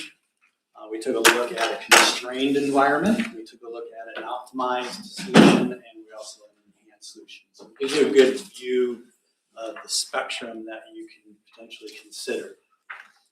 Through this, what we're looking through for you is getting that feedback to shape the future version of this. Understanding for yourselves, how does this sit?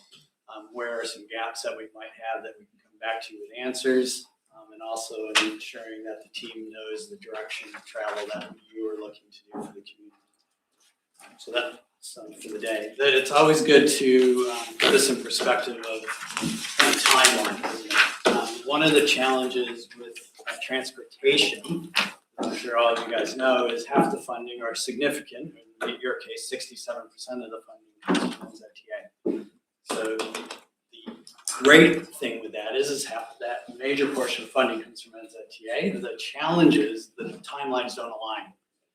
So we're having to put forward a case for yourself and the LTP before potentially getting confirmation of what the National Land Transport Program looks like, or in this case, what the funding mechanisms, what can be subsidized or what's considered unsubsidized as well.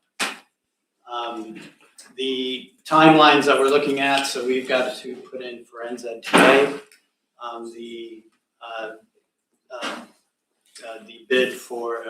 the draft bid for funding in August, so it's 28th of August.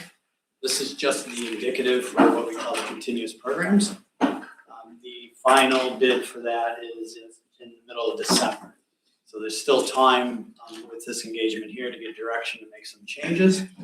But this allows us to put our best case forward in August, get some indication and start engaging really more fully with NZTA, get a better indication. And then in December, we'll be able to go forward our final bid for continuous. So this is more the operations and maintenance. The more capital work, so this is your renewals works. We have more time to put in that final bid into the new year. Obviously, we've got timelines with the LTP as well. It's just setting that stage here, and so there are some caveats that we just have to be aware of in alignment with what is actually truly going to be subsidized and what's not.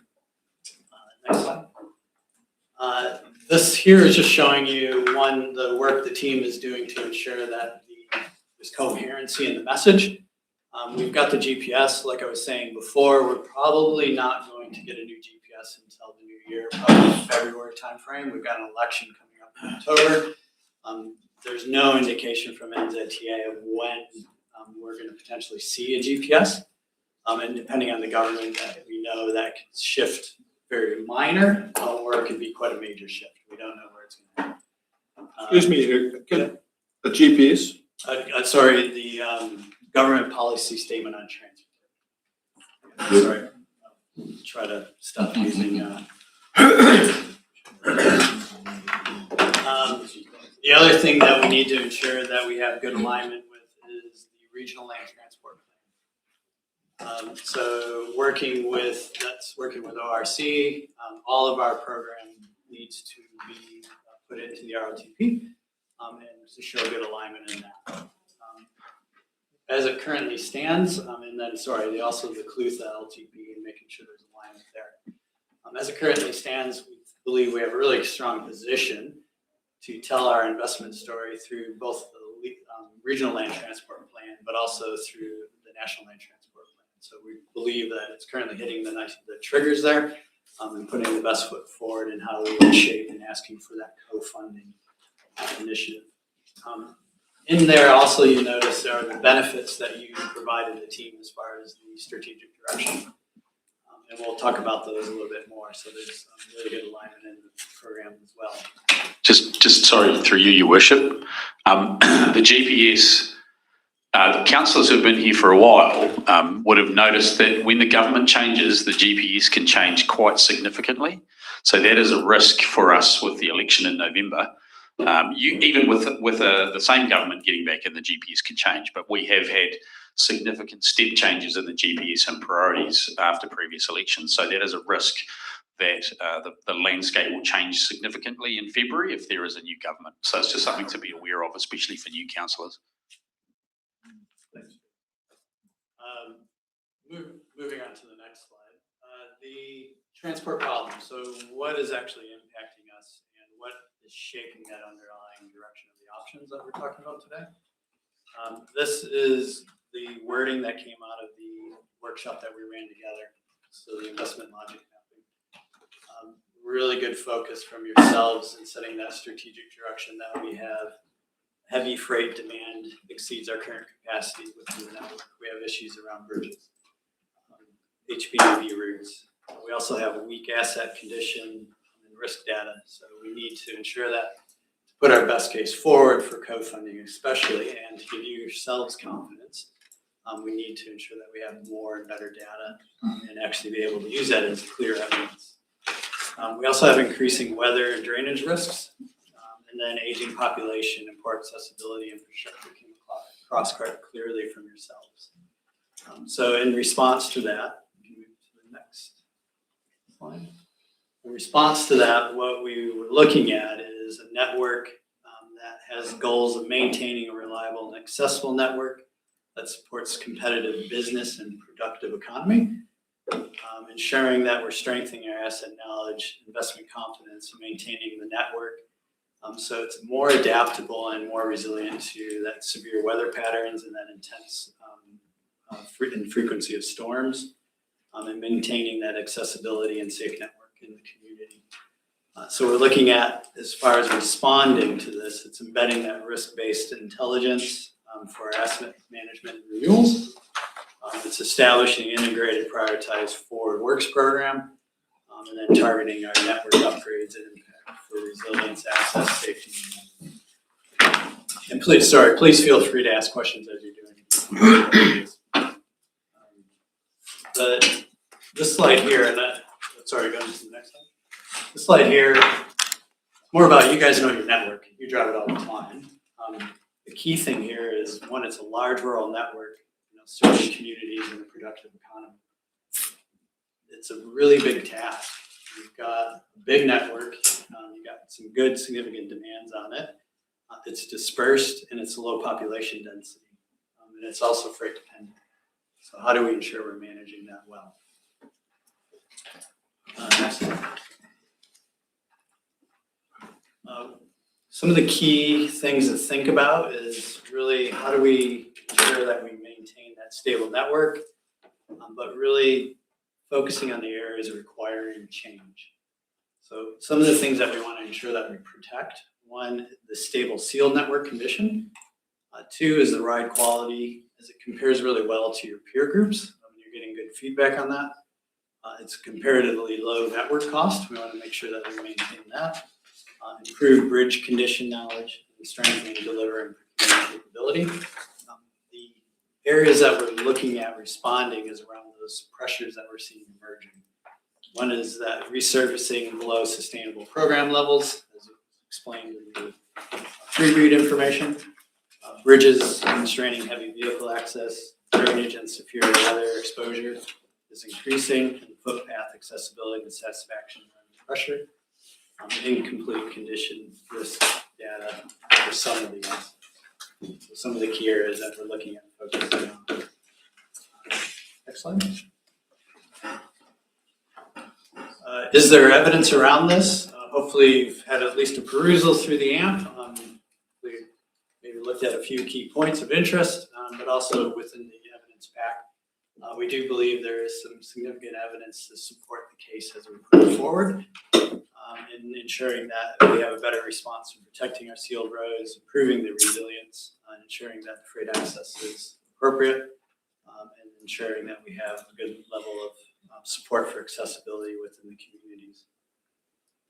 So the question, you can go to the next slide. Question is always asked about, well, what if we don't do this? You know, what are some of the consequences? One of the things about your investment choices are you have ultimate choice. You can reduce costs now. The key thing I always tell people is that reducing costs now doesn't mean necessarily you're going to just remove the cost. The cost, especially in infrastructure, is always at some point in time. So deferring cost and investment today actually just shifts that cost and that risk forward.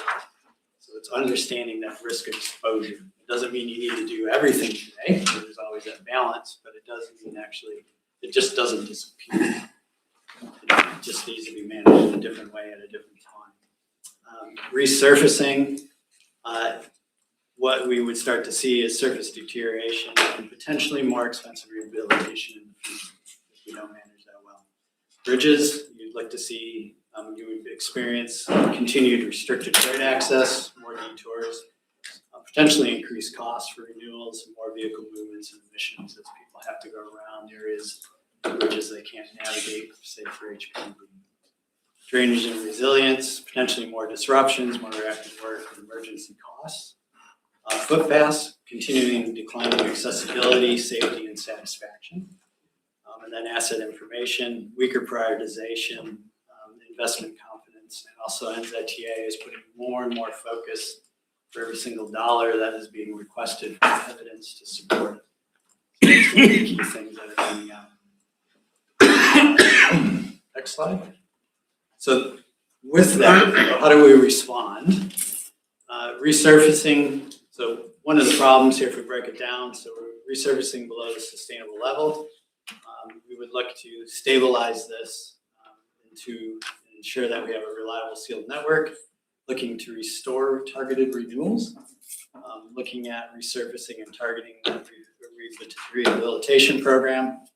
And obviously that connects to increasing delivery increases, conditions remain stable, so balancing that out. The freight growth with restricted bridges is a problem. Targeted access is a key response to this, looking at bridge strengthening and renewals. The benefit realization of that is more bridges meet your 50 max. With severe weather, the response to that, protecting vulnerable assets, looking in the program of works that we're seeing is increasing that drainage and resilience works. And the focused benefit is less disruption and faster recovery. With aging population, declining footpaths, we're looking at targeted accessibility gaps, looking at delivery programs that focus on some more footpaths, crossing and safety works, looking at improvement in condition and satisfaction with the community. In regards to the asset information and condition, we're looking at a strategic response and building risk-based intelligence. The program delivery that you see in the options is looking at surveys, doing more modeling work, and program management as well. And out of this is better data informed works programs to be more confident in what we're doing with the community. This leads us to the options. And hopefully you've had a good look at some of the options. Like I was saying earlier, we looked at 3 options overall. We looked at a constrained environment, so that's actually reducing down to a minimum or reduced intervention of work. This would prioritize your immediate requirements, especially around safety and any kind of regulatory requirements. And then this really accepts the greater deferred risk, future potential costs. The optimize or balanced program is looking at maintaining the core operations. It's looking at targeted renewal and service gaps. So that's specific things we talked about with the reseal and the rehab, bridge renewals, and then balancing that affordability and program risk. The enhanced program is just as explained, it's the do more. So actually, if we wanted to do it all, what would it look like? What would it potentially cost us? And again, it's not the full gold-plated version. There's still optimization within that. So it needs to be realistic. But actually, if we did more, what could it actually deliver us? So that's that higher intervention, closes the gaps quicker, closes them faster. It also reduces our risk and increases the affordability. But it increases affordability and delivery pressure because there's substantially more funding required for that. Next slide. We take a look at these. The constrain, do less option. And I used a few figures, and we can talk through these. In comparing the options, we use the gross figures. So that's the combined council contribution and NZTA. And that's not splitting out whether, what's unsubsidized versus subsidized. It's just looking at it as gross. This option is looking at over 3 years, 54 million. We did a service assessment and risk assessment, and this was with the whole team, so with the operations team and the planning team, and identified that this option would be the service outcomes would start to drop, so you're seeing that 84%. So you would experience, in a nutshell, you would experience more calls. The community would be calling up saying, hey, look, why is my road not graded? Why is there a pothole? That's the experience you would have, so you just know that. Also higher residual risk. There is less funding required now, but with that, actually potential higher increase in costs in the future, but also potential for increased flooding, emergency events, items like that. This ranked the lowest amongst our assessment. We'll compare these in a second. The optimized or balanced program. This is the one that we are recommending going forward with. We feel this is the right balance in there. That's 70.5 million. And you can see the comparison between current LTP. So the last option was obviously lower than the LTP gross. This one is pretty much right on. It's about 0.63 under, 0.63 million under, sorry, from a gross perspective. The service outcome is looking okay. It's at 90.9 as an assessment. Risk is in that median. There's still risk there. We're not saying it's fully de-risked. You are taking some risks, but actually we believe it's quite manageable and it's acceptable, I think is the key thing in that. Within this program, we're looking to maintain the core operations and maintenance, as you're seeing now, so maintaining that stable network, but restoring a more appropriate sealed road renewal program, looking at providing more end-of-life bridge renewals and targeted 50 max improvements across some key areas of the bridges, increasing drainage and resilience activity, and restoring that footpath renewal investment as well, this option. Really, this looking at strengthening the asset information and forward program development. The do more. This is obviously the most expensive option. This is 86.3 million. This is 15 million over the current LTP forecast. It is the higher level of service outcome, but the lowest level of residual risk because you're spending more now and managing that.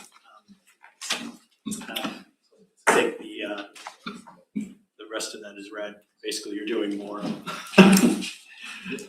You can go to the next slide. So in comparison of the three. Just got a question Can I ask a question? Just going back to that optimised one. Yep. I just note the sorry, the one before the optimal one. Yep. Yep. Can you go back to One back, please. Yep. You've got there on what the option does, restores footpath renewal investment. I note that in the last lot of funding, NZTA had pulled all that back. Yeah.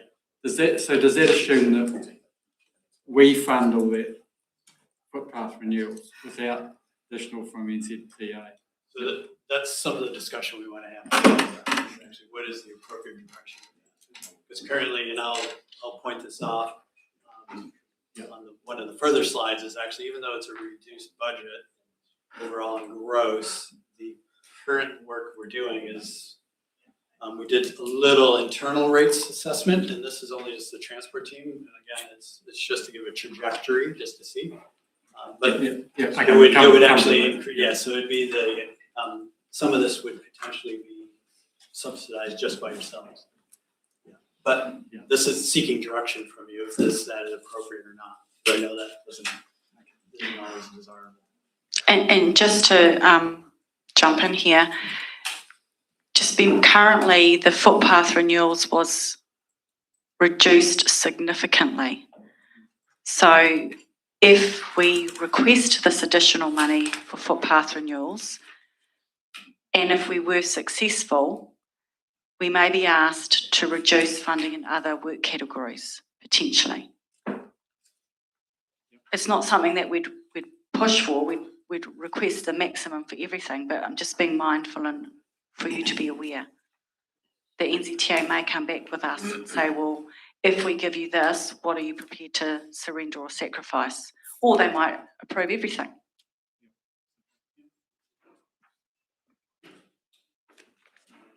If you go to the next slide, because I think we're seeking some feedback on that direction here. And just make some clear.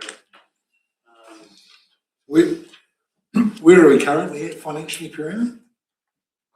What are we spending financially? Just to jump in there, currently we are spending about 660,000 above the optimal, so about 71.18 million. That's gross, that's NZTA plus CDC share.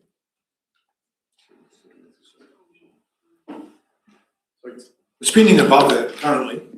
Yeah, so currently what we want to make improvements with less. It's kind of it's a blend. When we're doing is optimizing what we have. Yeah, it's kind of an interesting thing. So what we're saying is if we got a good stable network, it's working well. We want to maintain that. We are shifting areas around internal to that funding, so we're optimizing what we believe is more appropriate. So we're not asking for more in certain areas without actually considering reducing others. But we believe that balance is right. One of the areas, if you go forward one more slide. Just to answer your question, so last financial year we had funding from NZTA and local share of 28.7 million. So that's the average annual funding value we're receiving currently. So just a quick question for me too, team. Does the 70.55 million, what base dollars is that in? Is that in 26, $27 or?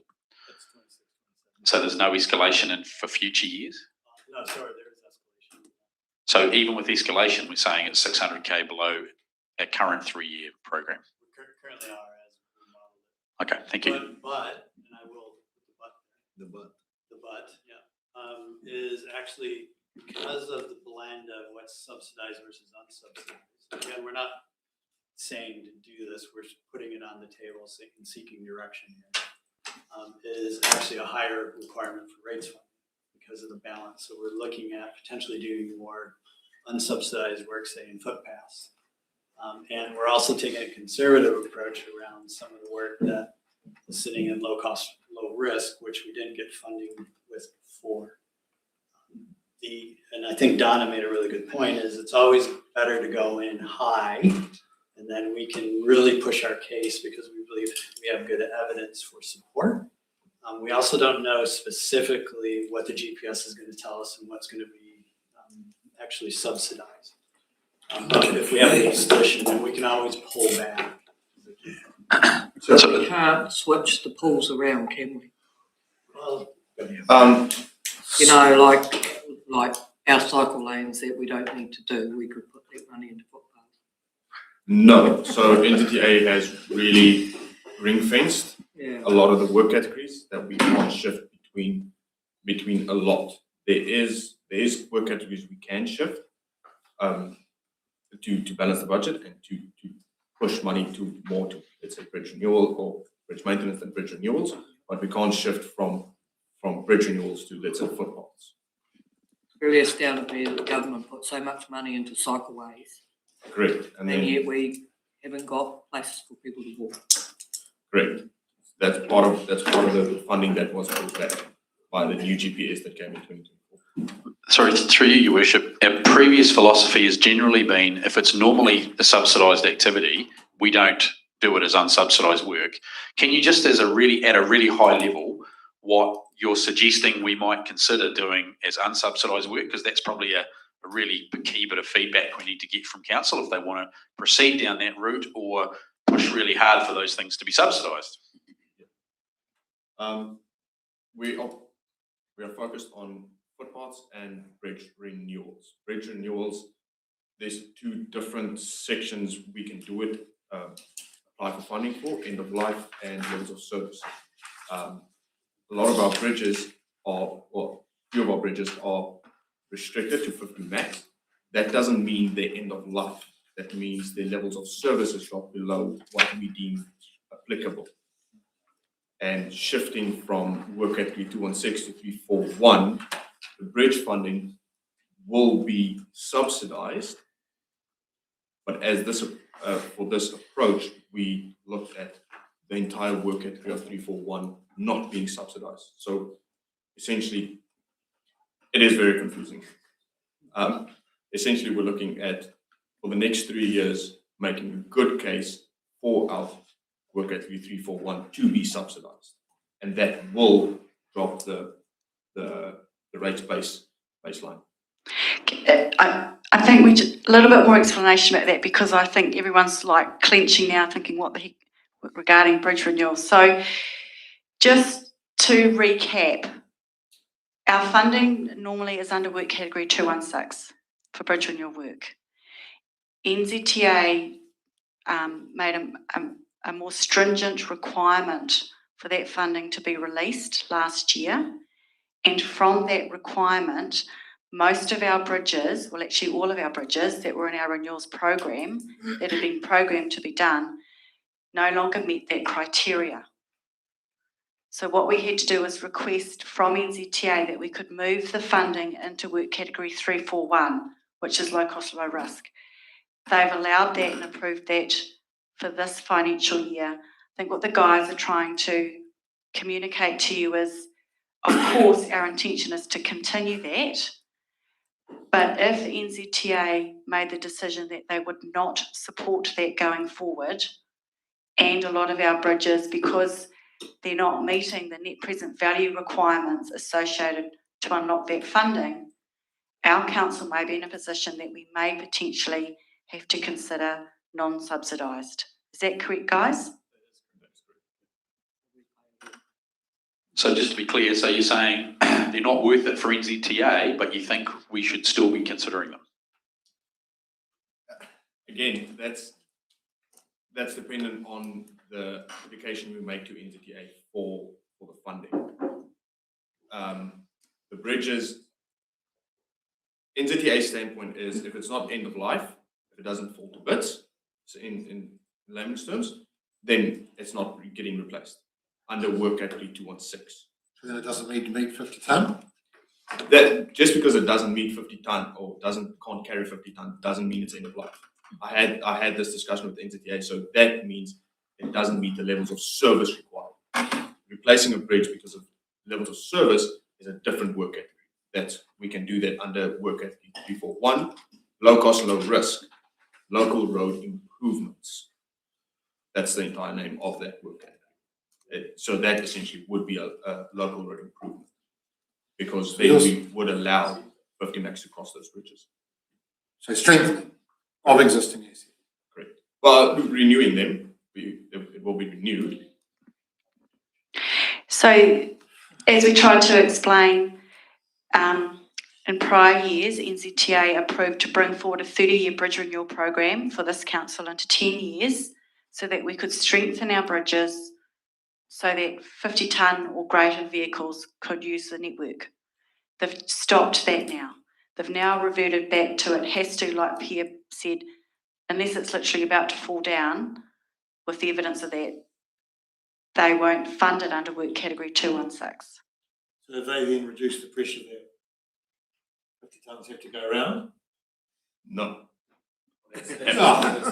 And what we How does that make sense? What we are doing going forward is NZTA has released they might look at increasing the 50 max to 55 max, and we can use the basis of that to strengthen our case even more going forward for 341. But it is a local road improvement. Roger. Thank you, Your Worship. So basically the way I look at this is everything's sort of on hold until we've done our negotiations with the NZTA. So we go to them, this is what we want, and then we get what we get, and then we've got to go, are we going to do this unsubsidised work or are we not? That will be a decision for council. Yes.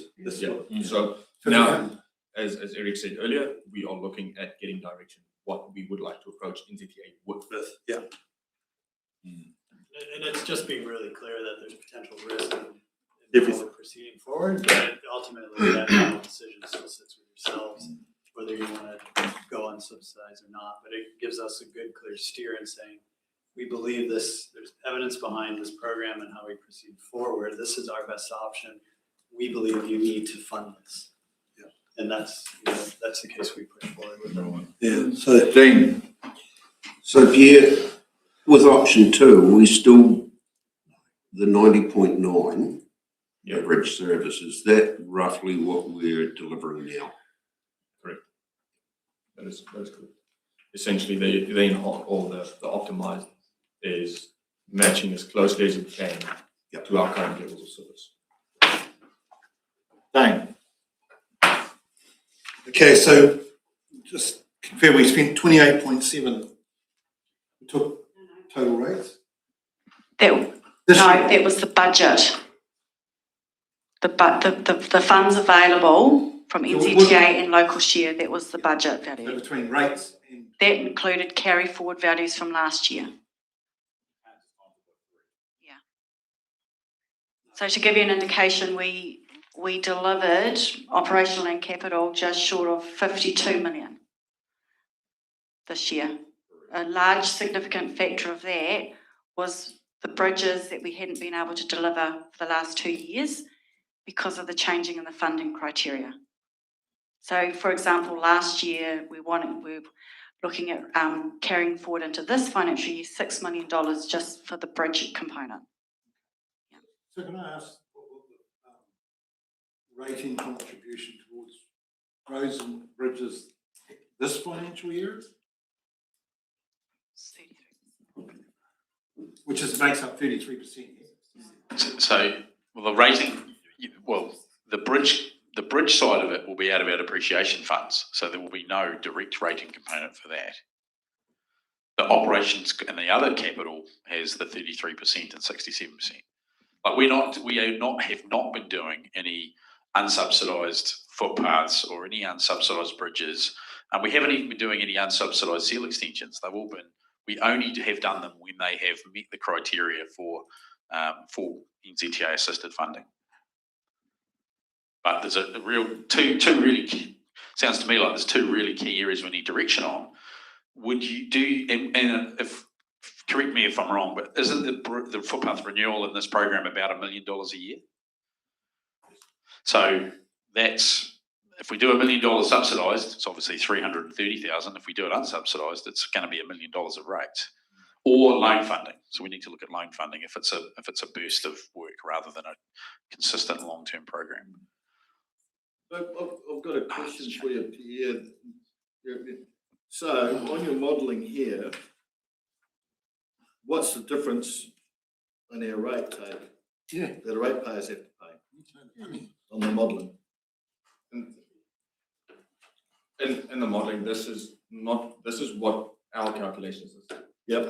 But you've got access to the information of what the ratepayer pays towards roading and transportation. So how much extra do we have to ask the ratepayer for whatever different model you've got here? Currently with the optimized, and again, I will, this still needs to go through finance, it needs to go through the financial modeling. This is just us being able to come in here and say, look, there's potential for an increase in rates take. Yeah, because that information will guide us to form a decision we used to take away. Without that information, we can't really give you guidance. So through your worship, we're estimating 0.66 million is the additional requirement for the added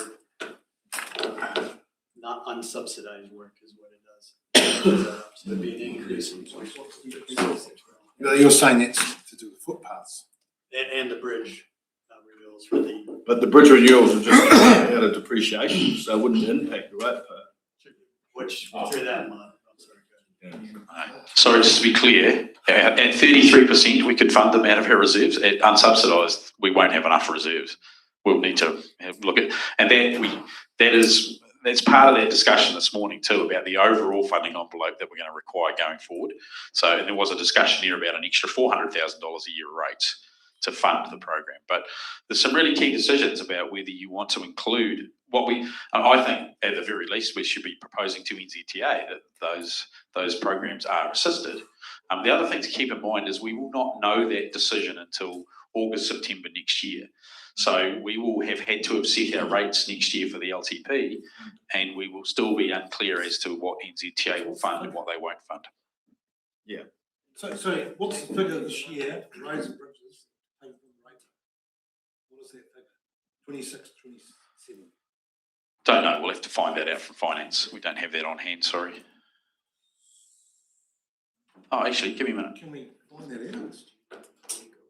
Because we're saying we want to spend 23.5 million per annum doing unsubsidised work. Current year, we were to spend 28.7 million.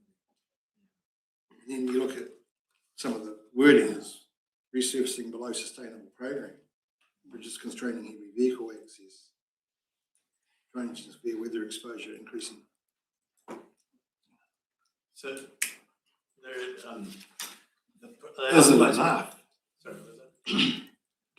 What is the actual impact? So we're looking at so for the optimized program, currently it's gross wise 70.5 million. Yeah. The indicative council share would be 24.3 million.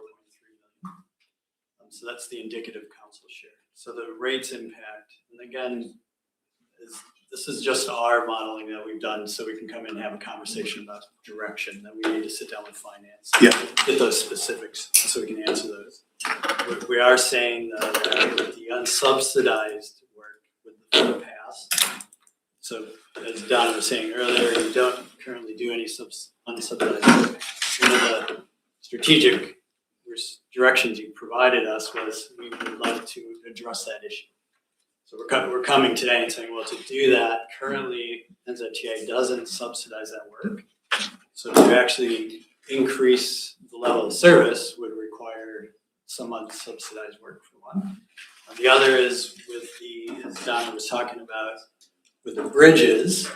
Currently, a lot of the bridges that we would like to address, and again, this comes back to the freight issue and productivity. You asked us in set direction for us to put some options forward and saying, well, if it's a level of service question, NZTA currently doesn't fund it. We don't agree with that approach. Believe me, we'll go forward and push everything we want to ensure that it's subsidized. But currently, taking a conservative route, it could. It's not subsidized. And what we're saying here is potentially it's 0.66 million more than the current program that's out there. So, sorry, that's over 3 years, isn't it? That is over 2 years. So, that is over 2 years. Your Worship. Roger. So, bottom, 220 grand a year. Plus what have you got to fund? Appreciation capital fund. Might be Another 400 on top. Grand? The bridges. For the Roger. Thank you. Your Worship. So quite frankly, it's whether we're prepared to do unsubsidised work or not, isn't it?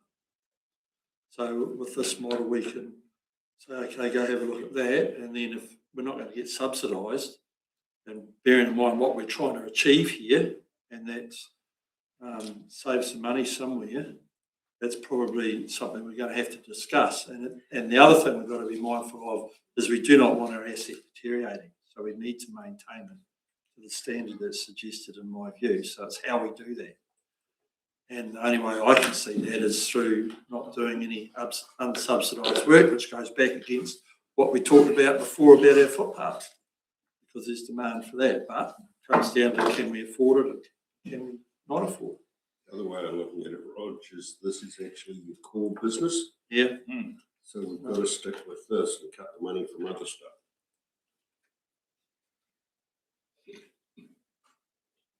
Yeah. So that's really.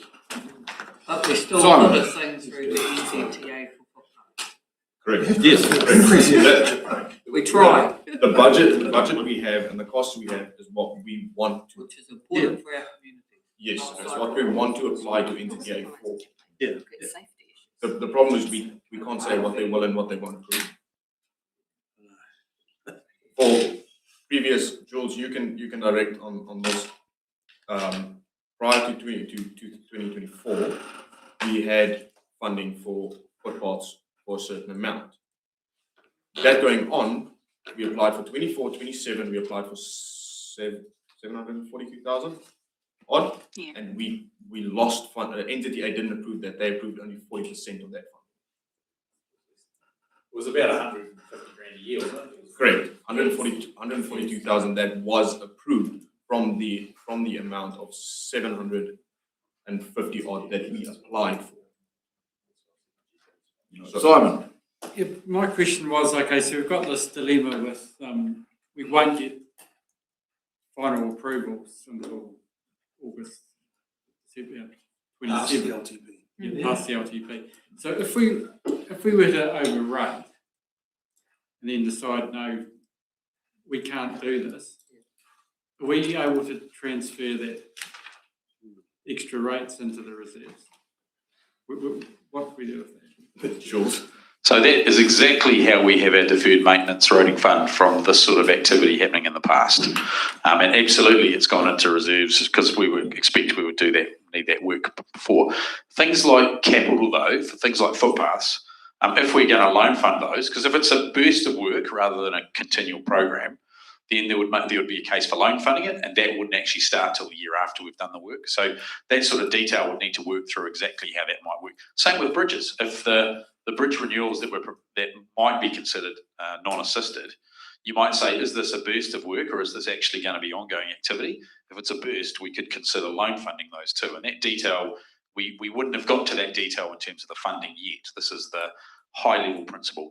If we do the LTP, assuming they're going to be subsidised, then that could be reviewed in next year's annual plan if you want to lift that funding level, if that isn't successful through the 3-year National Land Transport Program process. does actually give long-term options. Like I say, reserves. Larry? Under LTNZ 341, local road improvements, are bridge subsidised under that or not? For the current 26-27 year, yes, they are. Going forward, we can't comment on that. We believe that they will be, because generally bridge work is subsidised, but it will be subject to approval from NZTA for 27 until 30. Just to clarify, we've had the funding and we get the funding. The issue is the funding normally is under work category 216, where NZTA have reverted back to historical requirements. That's the key. Yes, it has to meet certain criteria.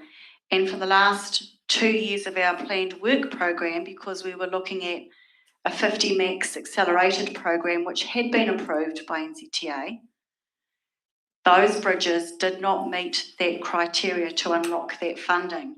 And it quite frankly took the team 6 to 7 months of constant challenging and requesting to get over the line to move that money into work category 341 so we can actually unlock to do that renewal work. That's the key. So we get the funding, but it's the work category that it sits in. You may not have seen the email, but Donna has forwarded the email from Pierre, and there are about 22 bridges that are effectively restricted because they don't meet the criteria. So out of roughly how many in the network, Pierre? Bridges? 361 bridges in the network. Yeah. 27 is posted, which means they generally can't handle general access trucks, and 36 doesn't meet 50 max. Some of those posted ones were probably never intended to be used by trucks that are rated for 1,400 kilograms or 3,000 kilograms. So I didn't include those out of those 27 because they're not even close to having a heavy vehicle going over them. Right, carry on, please. That's a really good discussion. The thing that we're looking for, if you can go to the next slide. I'll just reiterate our assumptions. We've talked about these quite clearly, but I think it's good just to highlight it again. Again, talking about the GPS, we won't know for sure about what is actually in there, what the buckets of funding will be, or if they shift them around, and you obviously experienced some of the pains about having some stuff subsidized and then they've moved it before, so there's risk of that. NLTP funding, we talked about the council modeling with rates. Again, this is our preliminary just to have this initial conversation with you to get some trajectory. It's more about understanding your comfort in our approach and getting feedback from you about how you would like to proceed and what are some of the questions. The last slide. Delivery confidence. I think this is always a critical one is, well, actually, if we do get funding to do this, is the team confident we can deliver this? We believe that we are able to deliver what's being put forward in the optimized program, especially with the internal realignment and then working with key partners, consultants, and contractors externally. So we feel there's that confidence in that. Also in monitoring, and ensuring that there's good performance monitoring with yourselves, so you have good oversight and delivering levels of service as well. And then the last slide. No, second to last because I snuck one in there. Did you sneak one in there? Oh, cool. I snuck it in there from Jules's one when I was dealing with the discussion around depreciation and that. I just wanted to try and make sure that the two are married together. Yeah. So, at what point do we have discussions around potential directions for the depreciation position? Where does the depreciation position fit within, one assumes within the extra, the optimised 600,000 program? We talked about a $400,000 increase based on the revised depreciation position. Are the two connected? or is this additional to? We wanted to make sure that we are on the same page when we're looking at the approach we take. Council needs to consider at some point we've got to lock in what we're going to actually take to NZTA. It's got to be done before we have a full financial position for council. Just how it works, because you've got to submit it, don't you? And we say we don't know what the end result's going to be later, but you have still got to submit something, and we need to build that into the LTP. What we submit, it's going to have to be the assumption in the LTP in terms of finances, but it's going to be done before finances are understood. So just want to make sure that council has that ability to, if they are choosing to reduce level of service or the whatever, or then choosing to accept an increase in rates as a result, that just gets fed into something that we then can't change through the LTP process, because transportation being transportation, that's what it says, until we get the budget. So anyway, I just wanted to make sure that the two are connected, see Jules has got the microphone, and that. So I'm interested to know how are the connections made so that we can all understand what are we asking council to provide direction. So thanks, Steve, through you, Your Worship. So the long-term capital requirements was based on the recommended optimised level and looking at like 10-year funding requirements. It might change a little bit if we decide to loan fund some of those other works and bits and pieces, but that 400,000 was based on that program. If you were going to look at a reduced program or an enhanced program, that work would need to be redone to look at what that change level of service would mean for long-term capital funding requirements. So, but that's what we couldn't, sort of a chicken and egg. We need to get direction from you, and then we can say, well, actually, we can do some more work, or yes, this is actually pretty much the basis that we developed that long-term capital funding requirement for. So happy to answer any questions on that, but if that's the direction you're heading, then what we've presented this morning is in alignment with that. Jules, I just thought I'd slip it into the conversation now. We don't really like talking about that loan funding word.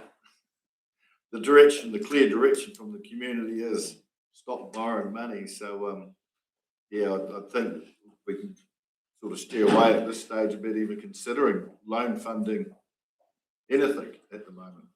Just to be clear, if you're doing a 5-year program to upgrade your bridges and you're considering unsubsidised funding for that, the rates impact, if you decide to do that, will be huge. Whereas it could be a short-term loan or whatever, it might give you an option to spread that cost out over a period of time. Same with footpaths. Yeah. We did a massive program of upgrading our footpaths about 15 years ago, and those footpaths are going to last 80 years. So I think loan funding has a place where there is a short burst of high capital work, where it's an overall program. Business case. Absolutely. Business case, but we'll be expecting staff to bring us a strong business case before we enter into that. So. Absolutely. Thank you. Dane. So the 400 joules on the bridge scenario per annum is extra to your 220, 200,000. Yes, it is, and it's looking at the long-term capital from this program. It's not looking at what have we got in the first few years. If you look at the first 10 years, and if you look at the whole 50 years, we have to fund that to be able to fund what's proposed in this capital program over the long term. So the choice is that presented in front of us is a rating impact of 200,000 per annum. You're saying we need to increase the bridging depreciation by 400,000. So it's a total of 600,000. That's what we're talking. That's what we're talking about per annum. Yeah. But just to be clear, there's a decision to be made as to whether we are going to budget in the LTP for this work to be unsubsidised or to be assisted. So if our LTP is, we're assuming this is going to be assisted, I think it'd be very dangerous to be putting in anything in there unassisted, because then NZTA will look at it and go, you've already budgeted for it. So that will reduce this rating requirement, won't it, gentlemen, in terms of you've assumed it would be unassisted. So those are some key directions for council to set that will then look to us to set what we're putting into the LTP and also submitting to NZTA later in August next month. So then I'd be able to position here, I won't be unsubsidised. Yeah. I put the line in the sand now. I suppose the only key thing with that would be to flag to the community in the LTP that there is a risk that this will not, unless NZTA fund it, this work will not be able to be carried out as we're projecting, and we will not know it until after the LTP has actually been adopted. So absolutely, those are part of the assumptions, and that's just about making it clear and transparent to the community about what the program is allowed for and the risks. So that's a risk. And can be reviewed again at the annual plan. You can say, well, actually, we do want to do footpaths. We know we're going to have to do it ourselves. This is the level we might want to fund.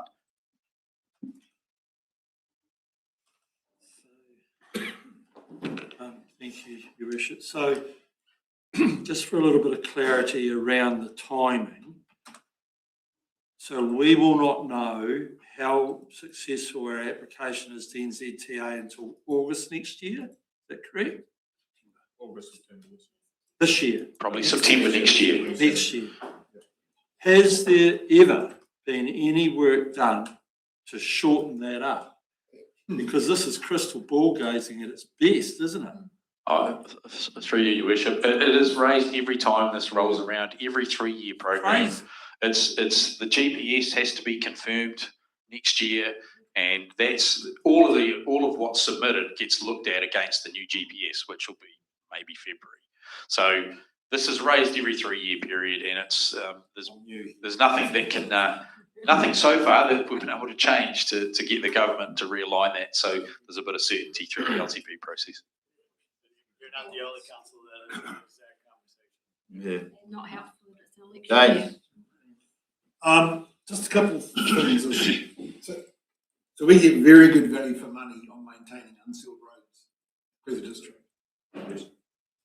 4,000. See there, it's here 4,900 a kilometre compared to the average across New Zealand councils of 8,400 a kilometre. And then, so have you really taken into account for the same level of service that we're currently rating for, maintaining, because our vast network is our unsealed roads, to maintain the same level of service in your modelling, because I can only see that our contractor, the price of metal will go up, the price of spreading that metal will go up, the price of our contract, maintenance contract will be going up. Those are givens. Are we accounting for that in your modelling to deliver the same level of maintenance and service that we currently do over the vast majority of our network? Yes, we are escalating. We based the baseline costs were based on I believe 2025 costs, and no, I'm correct. 2021 costs where the maintenance contract was done, and it has been escalated going forwards according to the 2025 bill escalation, and that has all been accounted for in the optimal, well, in all 3 options. That was the basis of the budget. And then in your preferred option, are we addressing this resurfacing below sustainable program? Yes. So we're having an increasing resurfacing program is inside this what you've suggested. Yeah, it's more of an optimized program, making sure that we're doing the reseals in the right places. And at the right times, that we don't waste money. And currently, as I mentioned earlier, we were able to reduce what was planned because those roads weren't needing that work done. So for 200,000 extra dollars per annum contributed from our ratepayers to maintain 2,000 kilometres middle roads, it's only our middle roads, that is enough to maintain our level of service. Sorry, can you say that again? Yeah, a total of $200,000 rating impact to our ratepayer. You're telling me that that's enough per annum to maintain the same level of service with the cost escalations that we've seen throughout construction, $100. fuel, trucking, spreading, quarrying? Are you really that confident? We have based that on what is available, and that is the 2025 bill escalation increases from NZTA. That is the most up-to-date numbers we can use. You can only play the ball in front of you. Yeah, we can't. We're there, we can't here. predict. You can't, but Yeah, I mean, there could be major spikes that we can't predict. With the information we know, we believe quite confidently. so James, you run your program. Does it make sense? Does it make sense? Well, it doesn't make sense. Yeah, the information we've got at the moment is that we're looking at our prices, escalated prices now, which are running at close to 20% higher than they were when we went out to tender 4 years ago. So we're pretty confident in that, unless something big changes in the global thing. We're not expecting any vast increases like that again, and hopefully we'll get actually a decrease in cost escalations. We're not looking at another 20% over the next 4 years. So that's where Beryl comes in. They're doing those predictions for us. But we've got another, we're looking down the barrel of another 6 years with our present roading contracts, so there's no expectations of increased things. We've factored in the quarrying things, so that's been addressed just recently, which is a third of our maintenance budget, our operations budget. That's good. Right. Just need to know. So back to Steve's wee slidey slipped in there. Ian has a question. Yeah, Oh, just one thing. There's our contracts with our roading crews. When are they up for renewal again? Like this won't affect where we're heading now? 6 years. Yes, 6. But is it a 3+3? So the roading contract was a 5+5. So we're in year 4 of the first 5. And then we've got the +5. So we're so that'll Is it renegotiated then? So we're in the process of doing that. So it'll be brought to you guys in the near future to approve. There's also the green space one at the same time. Awesome. Thank you. Right. In closing. You've got your last slide here. Yeah, I got my last slide. Yeah, there we go. In closing, just summarizing direction. In this, again, this is not a decision. This is about just giving us a firm direction of trajectory of where to head. If there's comfort about moving forward with the optimized program with, and I'll put a few points in there. The desire is not to do any unsubsidized work, so that's the direction, but we want to put forward the program as presented to NZTA with the desire to have fully subsidized for the full program. So that's our push. So we'll put in for that optimized program, requesting subsidized work for everything that's appropriate. And we would bring back to you continually updates where we have them on how that's tracking. So is there comfort around that direction with the optimized program? Moving forward, and we'll work with finance obviously to integrate all this into the financial modeling so there's more specifics around that. Very much appreciated. Thank you. Everybody tend to agree with that? Yes. Well, once again, team, thanks so much for your mahi. Bridges have got to be subsidised. Very good. Bridges have got to be subsidised. Sorry, through you, Your Worship. Given that we had an option there that was a significant reduction in legal service, does the council have any appetite to consider that when we're consulting with our community? Because that might require a bit of work for the team to put that information together to describe what that is. And it'd be really useful to know now if that is something that you would like to consider. We're always asking our ratepayers where do they want, they want the rates down, where do they want the level of service? Yeah. So that gives them the opportunity to actually say, instead of us making the decision totally, which they say we do anyway, but, you know, when I'm out there and they're going on about rates increases, I said, well, what can you go with that? And this is where So- they go, So how well does our roading network, our rate? So no, we'll go back to the question. So like, you know, ask comment on what Jules has just pointed out. And Yeah, Michelle's spoken. there was a very large variation between all three. We reduced, optimised, and enhanced, probably $36 million spread. So there is possibly a bit of 32 million. Yeah, there is possibly a bit of leeway between the constrained and the optimised if we wanted to reduce something. Yeah. But the question was, Jules' question was, do we want staff to model the constrained one alongside the optimised one, to go back to the communities that Michelle's consult with? I would say possibly. Now's the time to say yay or no. But it depends. But you need to see. Yeah, but we won't know. We've got to give them the direction to carry on modelling it. Then you'll get to see it when they bring it back to us. Well, we should be modelling. They've done that to a degree now. No, but we haven't seen the detail in there. Yeah. What does it Where mean? exactly the 24 million a year goes. Yeah. But we'll go back.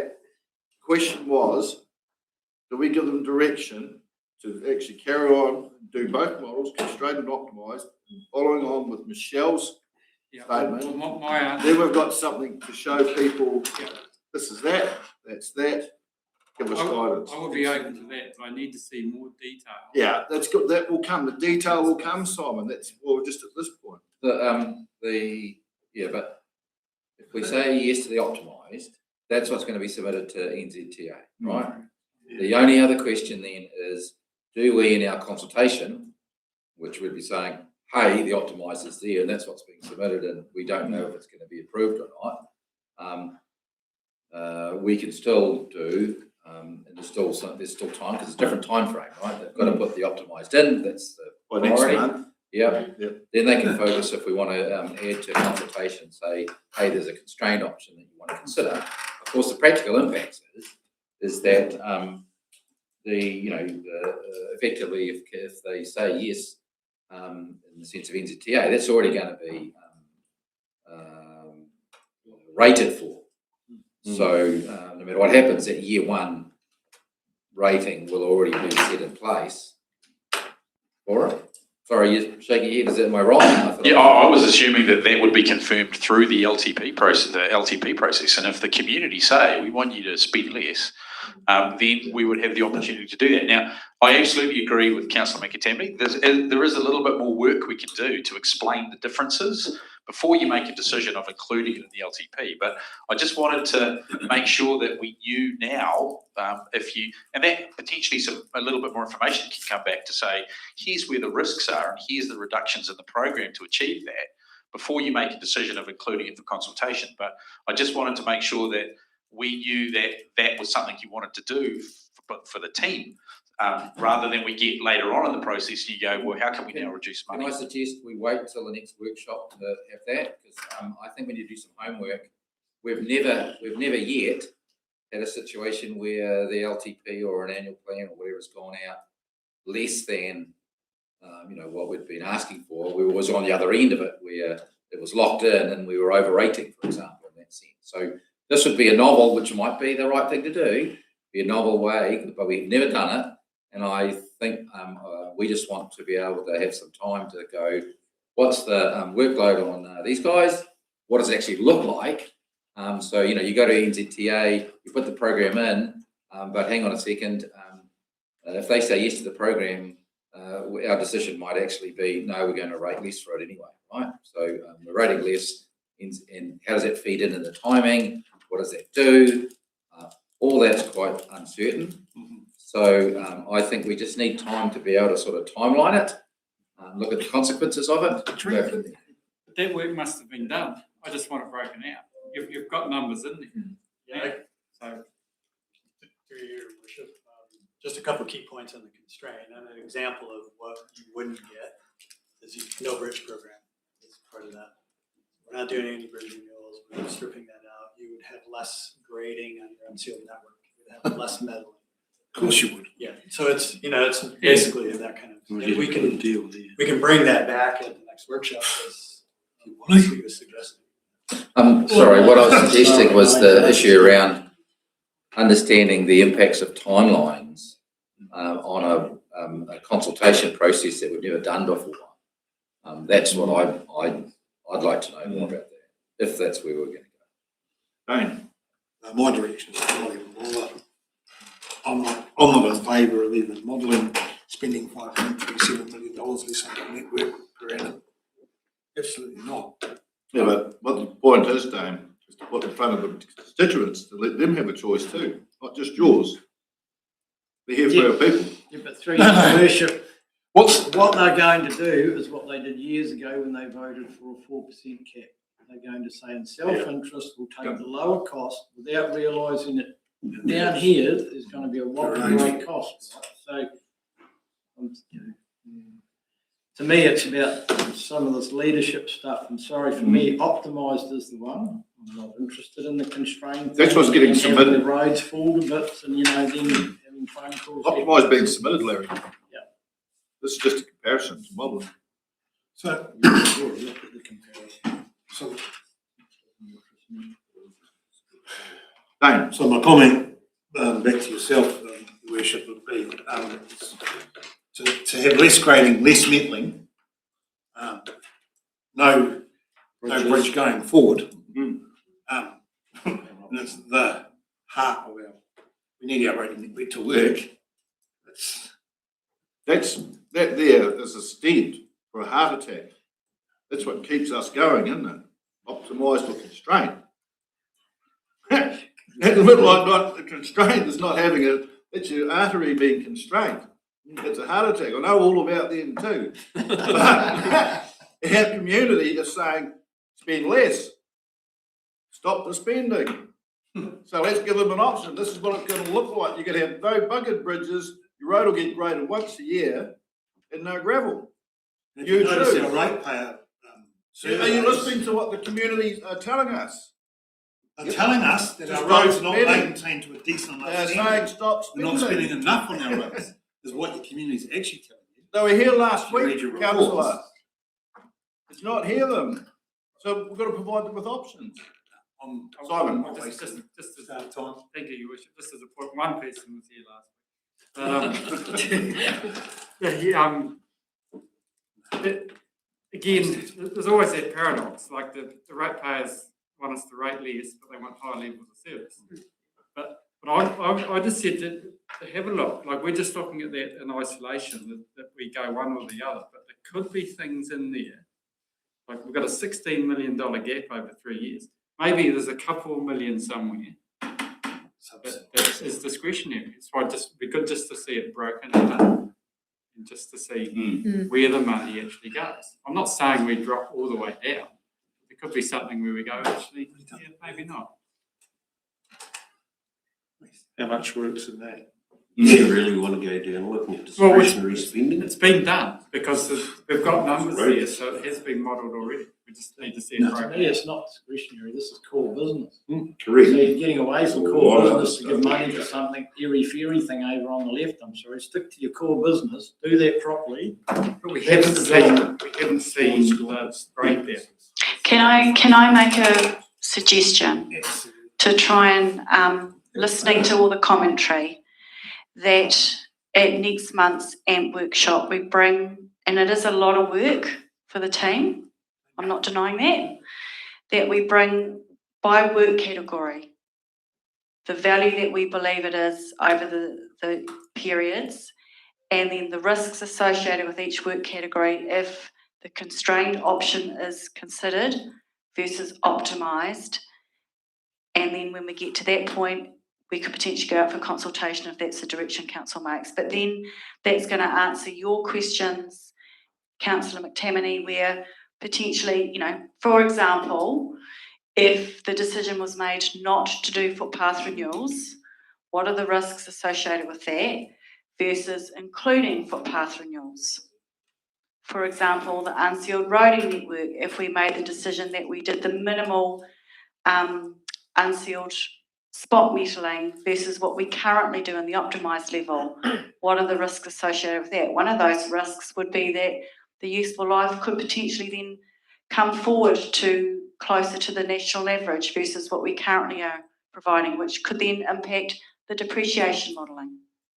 We can provide all that if that's what you would like us to do.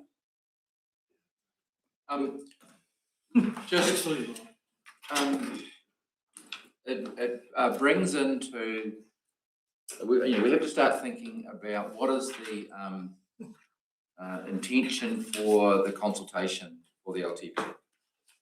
Right now, as Worship and I have been talking, and I've been receiving direction around the issue about levels of service and choices to our ratepayers and our public to be able to have information to make decisions about level of service and that. And the thing that we're going to have to grapple with, because it was something that we're going to be talking about, but I mean, I think it's not just this, because this is one part of a whole range of things we're going to have. But it's the first one that we're actually really arguing over around the issue that, hey, our transportation will go out with something because of the timing of things, and we have to, in terms of the program, but we aren't really going to consult on options on level of service because transportation is pretty locked in, and we'll do that.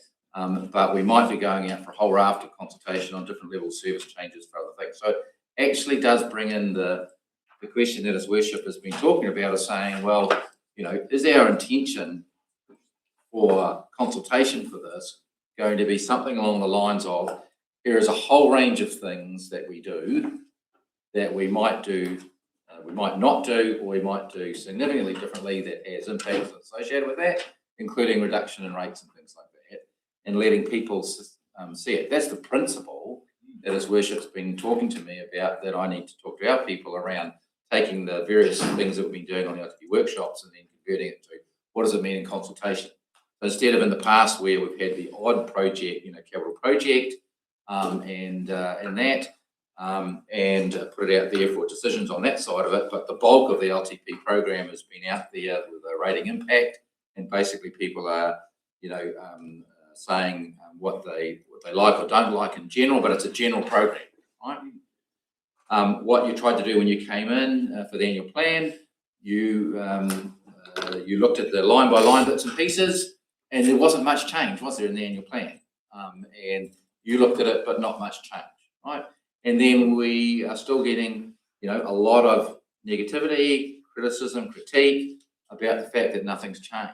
And so here's this LTP, and His Worship's been saying, we need to give the community out there, opportunities to see what level of service options are out there, right?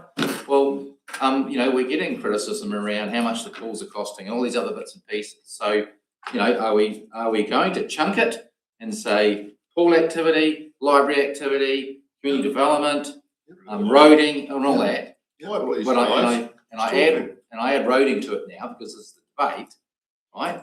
Because one of the suggestions is if we're doing it, we're saying, well, okay, we'll put roading aside, but we'll do it everywhere else. If we are thinking along the lines that we're going to have a consistent approach that says the consultation LTP is going to chunk the activities so people can tell us what they want or don't want, then I would probably be making the point that even though we need to, by consensus, do the optimised through for the NZTA timings, then the argument there is that we should potentially be consistent and have some sort of options. Now, it could be that we do the work and it's not the constrained, it's some other limited one. But I'm just saying that to be consistent with that sort of approach, if that's the approach you're going to take, then all those activities should be considered along those lines. Now, that doesn't have to be, we don't have to know that now. That's as we're working our way through. We have to develop the consultation. We have to work our way through the program, don't we? The only decision we have to make is what are we going to submit to NZTA? So I'm just trying to say, hey, I think we're going to have to consider what do you want to do with the LTP consultation? If that's the approach, then I think Transportation can't be exorcised from that sort of thing. It should be part of that, but that's something that we can still work to. So that would be my response to where we are, and we'll need to look at that. But I think we need to be consistent in terms of where we're heading on those. Lovely. Clear as mud. Yep. No, well, through you, Your Worship, I take Steve's point. If we're going to do this, we've got to be consistent. So we're going to look at things, we'll look at everything. One thing that worries me though, if we go out with roading, everyone that's urban will say, don't want to gravel roads, don't want to grade roads. It's fine. Everyone in the rural area's got to say we don't want footpaths, not paying for that. So yeah. Anyway, that's been a bit facetious. Yeah. It isn't our job. It's not necessarily to make them happy. It's to do the right thing for the district. Correct. Is that correct? That's all it is. Yeah, but we've got to listen to other people's opinions and their voices. But we still, at the end of the day, Larry, you will have the vote on which way it's going to go. They won't be voting. They've elected you to do the voting. But we've got to have the sound, formed information to make formed decisions. I would agree, but the roading thing, what was it, $200,000? Oh, that's just number. We've got no idea because it hasn't been done. The detail hasn't been done. So don't get hung up on the detail just yet. 1.8 million less. Right, so where did we land? You've got your I think we take the general direction. The consensus was that what were we going with the optimised program at this time for the submission. Yep. So pretty much you've just set the direction for all activities across the council, Leicester service, for our consultation and status quo. Yeah, we're dealing with this at the moment. No, that's what you just told us. Yeah. But we're dealing with implementation. Can these kind gentlemen go and sit down, please, council? I'm asking Steve. Yeah, but no, these guys are done. Yeah, they can. Oh, thank you. You're so kind. Thanks very much, guys. You're welcome. Thank you. Yeah. Well, I did send you an email. I don't know if you've checked it. But I had that discussion with Steve about 3 days ago, Councillor. You should be all aware of it because I did send it to every one of us. But I had this similar conversation with Steve on Tuesday. Yeah, so we're going to do it to every activity. Yep. Yeah. That's what we decided. Yeah. I think it's quite useful, Your Worship, like when we are looking at these AMPs. Doing it to transportation. I mean, when we are looking at the AMPs coming up, you know, there's all these things we need to be aware of. You know, the staffing that's going to come up. Staff are going to come up with the figures. You know, the figures are generated by the system, and it's going to feed into baselines for things, right? But if we remember that the approach will be understanding level of service changes that an option that the community has, then you should have some more confidence that that's all. It's only a start point for the financial baseline. So, Your Worship, so what you're talking about is impact from a lower level of service. Yeah, lower level of services. Yeah. So how that impacts. What does it look like? Yeah. As Councillor Frost says, it's not all about being cheaper. It's what the impact is and what we're seeing down the road. Yeah, exactly. But we don't know what that looks like. It's never been done before. But we need to know. Yeah. But there's a calling from the communities that they want to see change. So show them change. We've got to find out what it looks like ourselves. Apparently, we're just up here ticking boxes, Councillor. I believe Same old. Yes. We're 8 months into a new triennium. We've had a weather event. We've had all sorts of things going on, simplifying local government. We're just here ticking boxes. They should be watching the live stream, shouldn't they? Right. On to item session number 5. Welcome, Darwin, Mike, and Cosmos. Oh, Judge, you're getting the working over.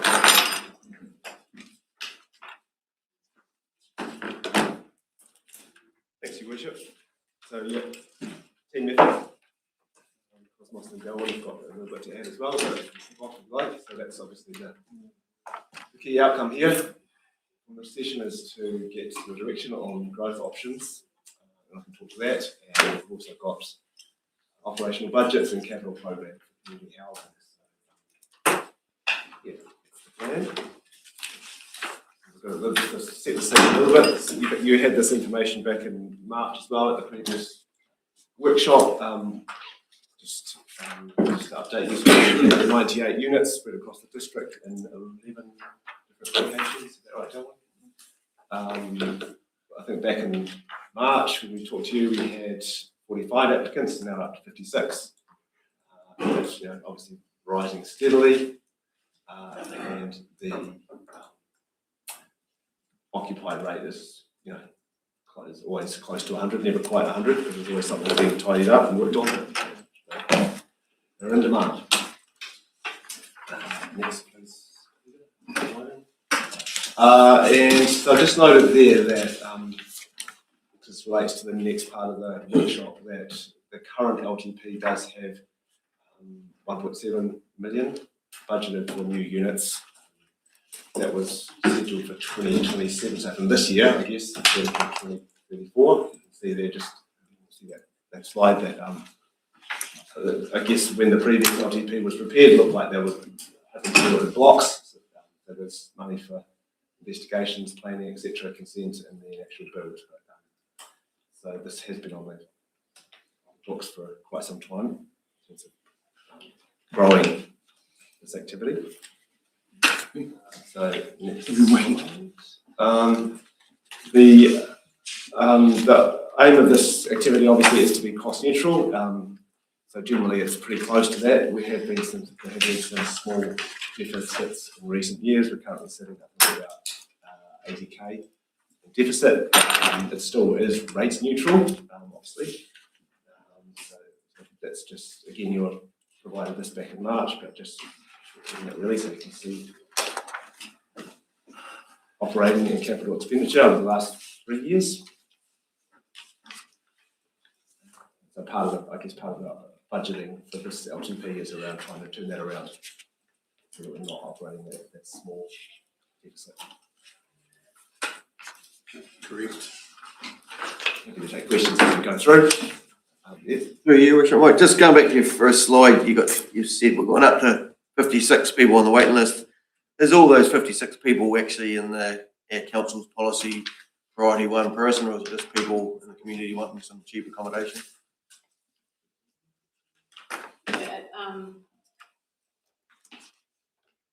It's before we put in the new policy, just recently, so they haven't been assessed on assets and things like we just decided to do. So these ones are just ones on the waiting list. There's a range of people. There's, I can't tell you the percentage, I can look at that, of the 65 plus, but that's everyone that's on the waiting list. So there's a fair chance half of them could be just people just wanting accommodation. Could be. Thank you. So we are applying the policy now. We will. For any new ones. Yeah. That'll go from now on though, so you've still got 56 that could be there for 5 years, 10 years. Not kicking anyone off. Waiting list. It does make a big difference. Cool. Thank you. But that was the intent of that policy. Yeah. Oh, I get that, but I'm just saying. Try and manage that. So that figure could be unrealistic, really. So did that policy change go out to those applicants that are sitting there on that waiting list so that they actually know? Well, it only applies to new applicants. New applicants. Yeah. Oh, not ones that are already sitting there. No. So we could have 56 people, or 40 of them could be getting there for the next 10 years. We could get them to reapply. I would rejig it, I would. Yeah. I would think you would, After a certain everybody is entitled to if they're under, their assets and all the rest of it. So I think it's time that list was relooked at. I think you would need to get council to agree to that. I think because so the implementation of the policy, I don't think we necessarily discussed that, the waiting list wasn't going to change. The policy wouldn't be applied to the waiting list. Is that what you're saying? Yeah, I don't think Yeah. So, and then of course there's impacts because there'll be negativity from people if they come off the waiting list as a result. So we would need to make sure that we brought it to you for approval that that's what you wanted to do. So and that can just come to a council meeting for a policy. policy change or anything. Your Worship, through you, Steve, there's 3 rankings, isn't it? So would we just need to rank the people? So if you're priority 1, you're priority 1. If you're priority 3, priority 3. That exists, does it? Like, we know that exists, but people may not necessarily drop off. They just go from one priority to the next. Yeah. But I think we're getting into the operations side of things. Like, I mean, I take the point that Councillor Kennedy said, and I think we can act on that. But in further detail, and that's more operational rather than the strategic asset side of things. So we're talking. My question was just, if we're looking at building war and all that, because of those numbers, it's really a false number. Further into your paragraph. I guess you've got to balance that with the demographics, of course. Yeah, I get that. With ageing populations, etc. Price on that is a false number. That was just one question. We don't know what's going to happen to that waiting list, right? Once we've that policy. 100%. The question, Darren, so how often do you communicate with these people on the waiting list? Like, are they still there on the waiting list, or have they moved on? Do you have a 3-monthly check-in, or do they check in with you? Or? They usually check in with me. Right. So quite often, calls just, how am I going? Say, yeah, we're still waiting. Oh, thank you. Okay, carry on. Carry on. Please, Mike. I think that's better. So just in terms of preparing, what we've done in terms of preparing this AMP, we've taken the previous direction, as I said, from that workshop in March, around levels of service, so around healthy homes, occupancy, and just dealing with customer service requests. So, obviously that all requires some resource. And as well as the direction to keep the activity cost neutral, we had some discussion about that. There was about some direction about eliminating that deficit, as I talked about, and basically it was to do that through, preferably through increasing rent, rather than other means, or rather than reducing the level of service, for example. And new builds, so this that's coming up next, really. So it asked us to investigate the possibility of doing that, and done some modelling, and so we had some information about that. And then obviously we have our ongoing renewals program. Okay. So how did you get on with the modelling of the 2 funding options, like to get rid of the deficit?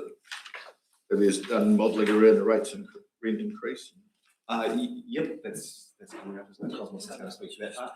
Right. What we need to do to get back on track with that. Coming up. Okay, so next slide. Oh, sorry. Yep, there's some assumptions. Obviously, said that you've adopted a high growth population scenario. Obviously, an Asian population. So you expect that to result in an increasing demand. Costs are going to continue to escalate. We've certainly seen that. That's not stopping anytime soon. Obviously, rental income, funding source, and wanting to remain rates neutral. So, BAU really for all that. So, one of the key things that we've got for you to, I guess, put direction on is around growth. And one of the few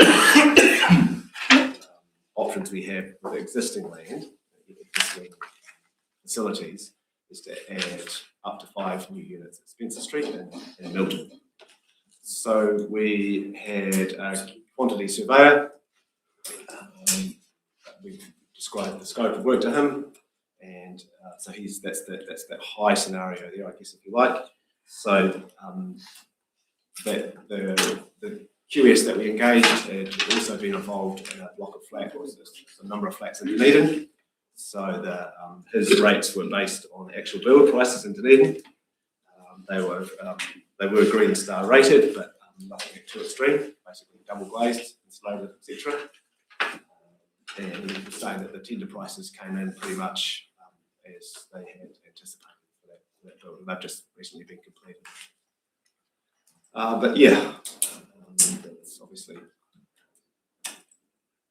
high, and the rent required to cover those costs is in that last column. that includes the loan payments and then just other costs that you would expect that we have, that we also apply to the existing units. So at the bottom there under the loan, we've sort of, I guess, tried to, take a reality check on that as well, and just talking to a local builder about his view on what, square metre rates and what have you, and just with the contingency, and that's also there, that's what that is, and then we'll just take it. So really, until you actually go through that tender process, you're not going to know that cost, but just point you in the right direction, I suppose, and sort of rentals that are required. So, yeah. Just on that though, all those rents required are reasonably high compared to what people are currently paying. So I'm assuming that would be subsidised over the whole pool of 100. You couldn't charge We someone. wouldn't be proposing that, but I guess it is something. Well, you just wouldn't do it. Why not? Well, how could someone pay, that's on our criteria, pay $600 a week? At the moment, we have 3 tiers, is that right, of rentals, and they are, I guess, based on the level of service of those units. So they vary from those. But that's not our point. Someone can afford to pay 618. So these would obviously be brand new units as opposed That's correct. to 60 years old. So I mean we could do that, I suppose. If you want to moderate, but Most of the people we're talking about, like they're paying just 200 plus now, and we've got criteria and they really need a house. So if they can afford to pay that, why would we be in their business? No, that's it. But in the same question, why would you want to harmonise it over the rest of the units? Well, because don't harmonise it, so don't build it. Well, that's the only way that we can help more people who are struggling to get housing into more units. That's the only way. Is that our core business? Going back to what Councillor Frost was saying earlier, is that our core business? Maybe not. I'm just saying I'm just putting it out there. Well, I'm just putting it out there too. Is it our core business? If it's cost neutral, I'm comfortable with it. Frost. So, yeah, your worship, I would presume that these flats are harmonised already, aren't they? Because they all rent all built at the same time. No, that's what they're just saying, that there are different levels of rent based on the age. Yeah, we have different levels. Just want to check on a couple of the figures there on that low side on your page 31. Paying a loan off. Would be loan funded this, wouldn't it? Yeah. So $250,000 a unit at 4.2%, is that what we've used for that? 4.1. And then just say, okay, 25-year loan. 25-year loan, paid monthly or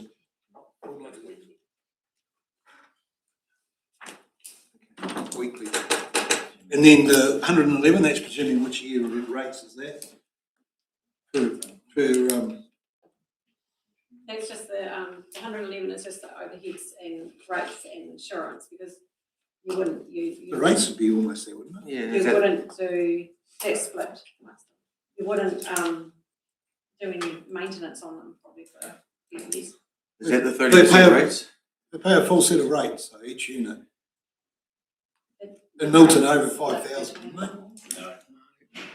Well, for Toshvale, we looked at this just yesterday or 2 days ago.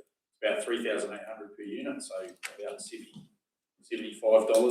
of that 111 would be rates. But remember, these are relatively lower capital than the average that we've got on our rates examples, because that includes sections and things like that.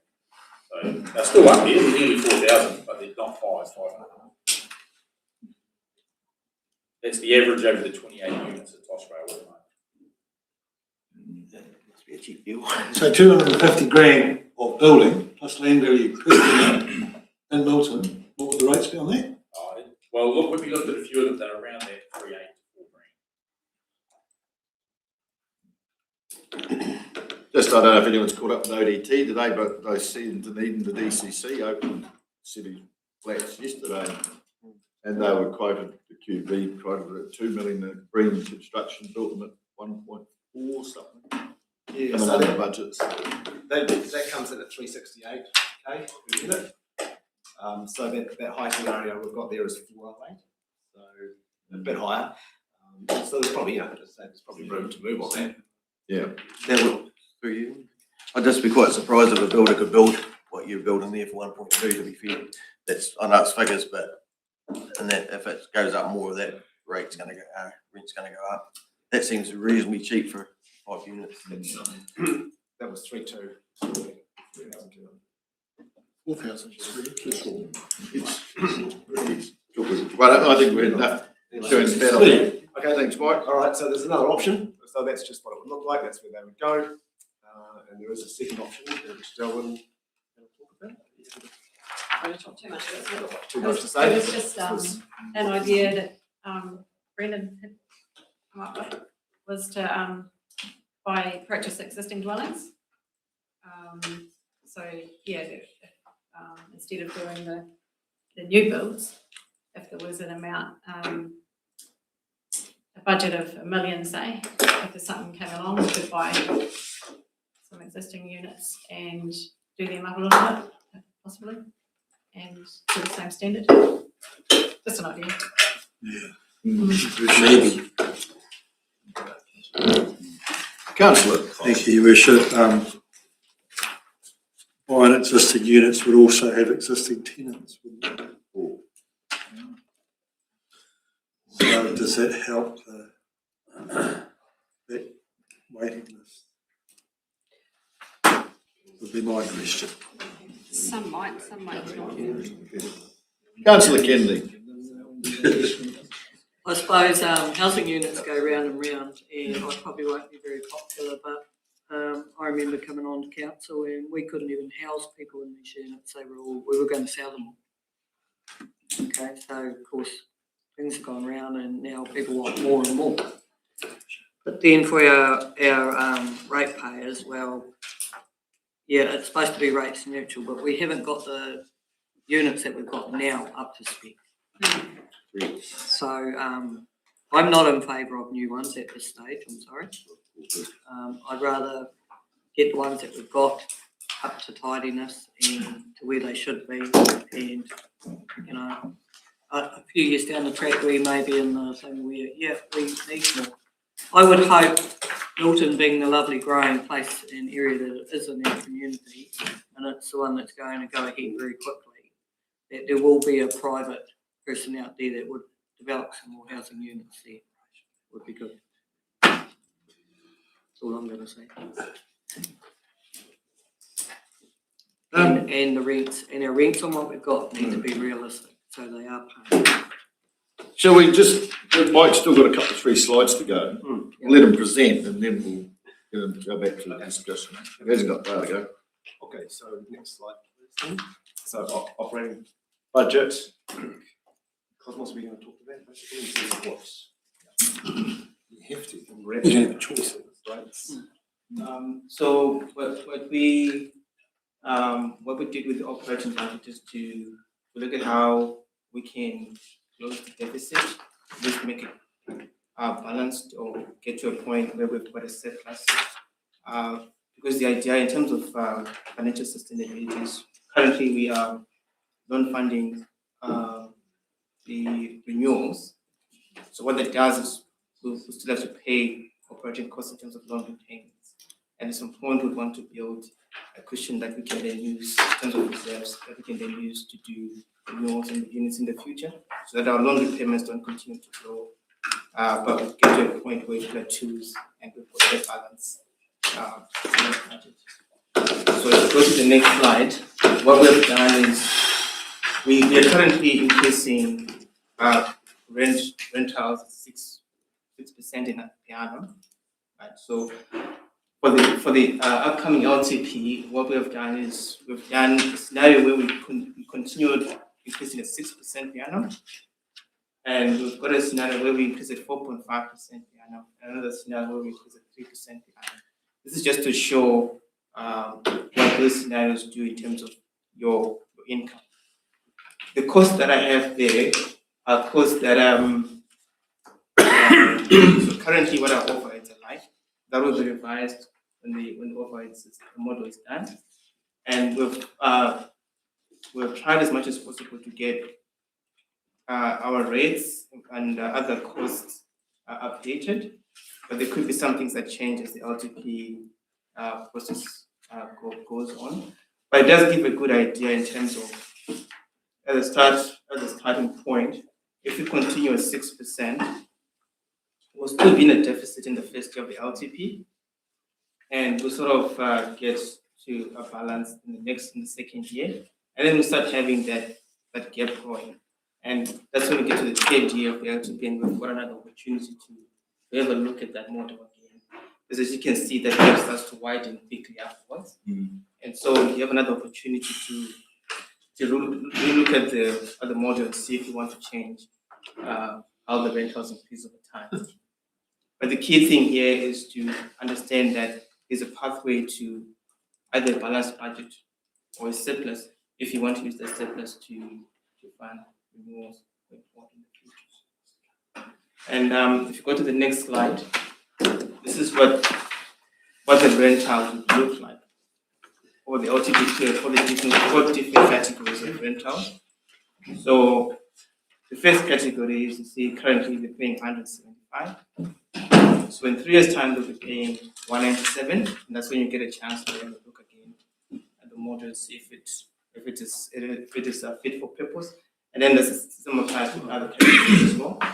So it's just an issue of giving that visibility in terms of this is what the rentals would look like to the tenants, and there's a pathway that they have to closing that deficit.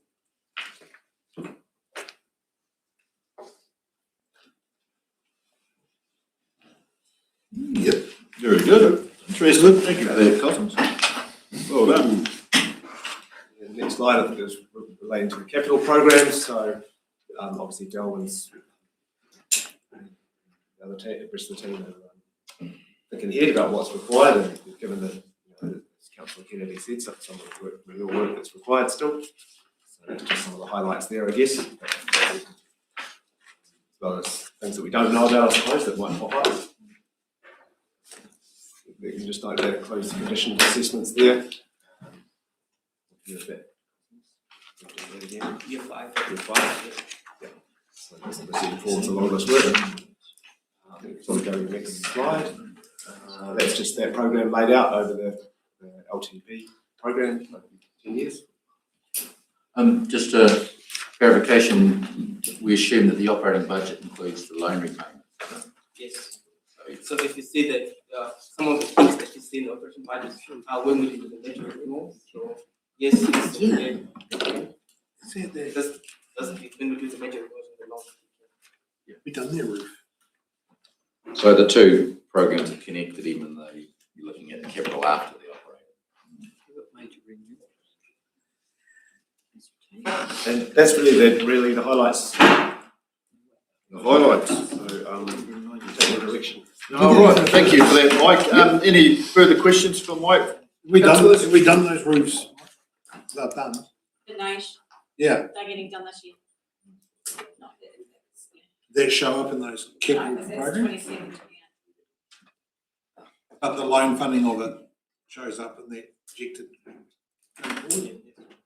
Yeah, 880 grand, wasn't it?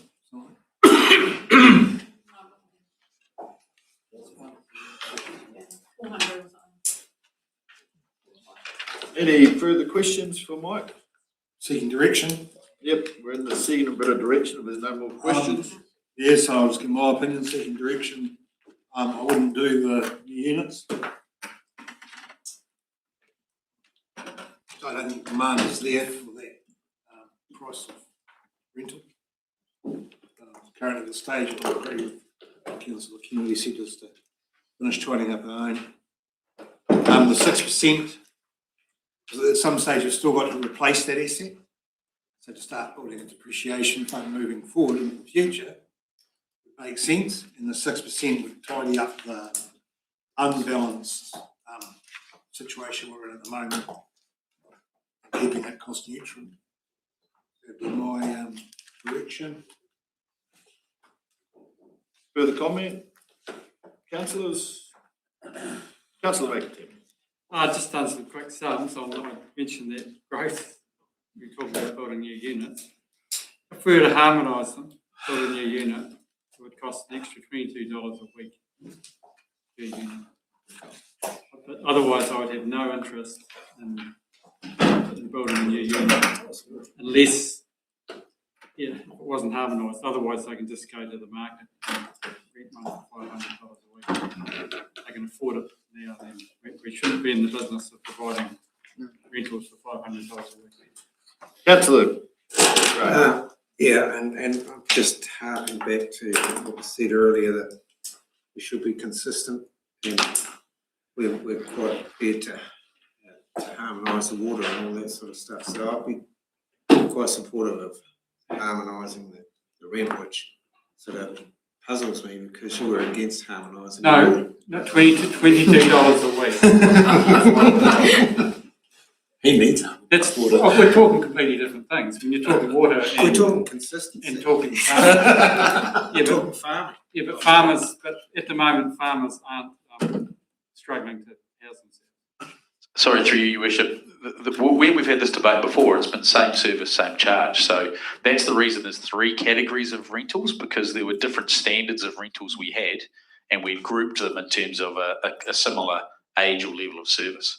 And obviously, new builds will provide a completely different level of service than our current tenants are getting. So that's just something to think about. Thank you for clarifying that, Jules. Right, any further discussion and direction for Mike, please, team? Your Worship, I think the growth one probably needs a show of hands so we understand. Because in the past, we were, the LTP was providing for growth. The only decision we took about not doing it was when we did the sums and we... Oh, we never had the sums, did we? It was going to... Well, no, we always did, but it was one of the reasons why we never started on the builds, because we had those sort of sums showing on the table, right? But it was still what the LTP had said was that we wanted to provide for demographic growth and the growth side. So I just want to make sure, because it's all good, but we do need to reflect it properly in terms of the change of approach, if that's going to be the case.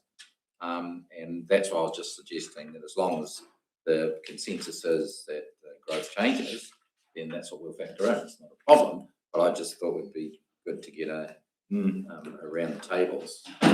So we're clear that that's what the council wants. So we're not actually voting, it's just really to... Just make sure it's the majority. Yes, to give my direction to the team. So, Mary? I actually thought these housing units should have been more than cost neutral long ago, so that they could actually help provide to build new ones over the long term. So I'm in favour of a 6% rate increase every year and get them to a point where we're actually making something out of it so you can build some new ones. but Jim, going back to the original question, thanks Larry, who's in favour of proposed growth? Spending the money on those extra 5? Well, yeah, I can support that on my caveat and plus what Larry's discussing there. So, yeah. Yeah, but no, we're just after an indicative, we're not voting, we're just, Yeah, well, who's in favour of building? We're not. So they're 3. I think that answers the question for a bit of direction. So that we will take that out. Yeah.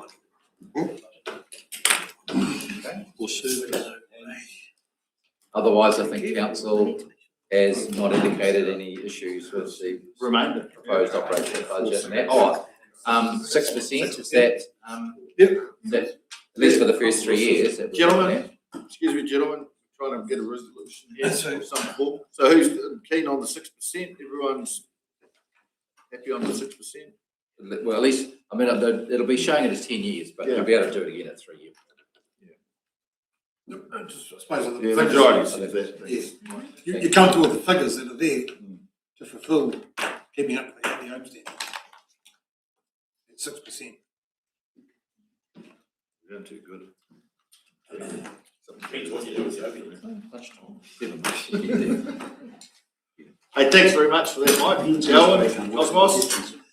Righto, well, we'll adjourn team for the workshop and we will kick back in again at, what time's it say, 12:45? 1:30.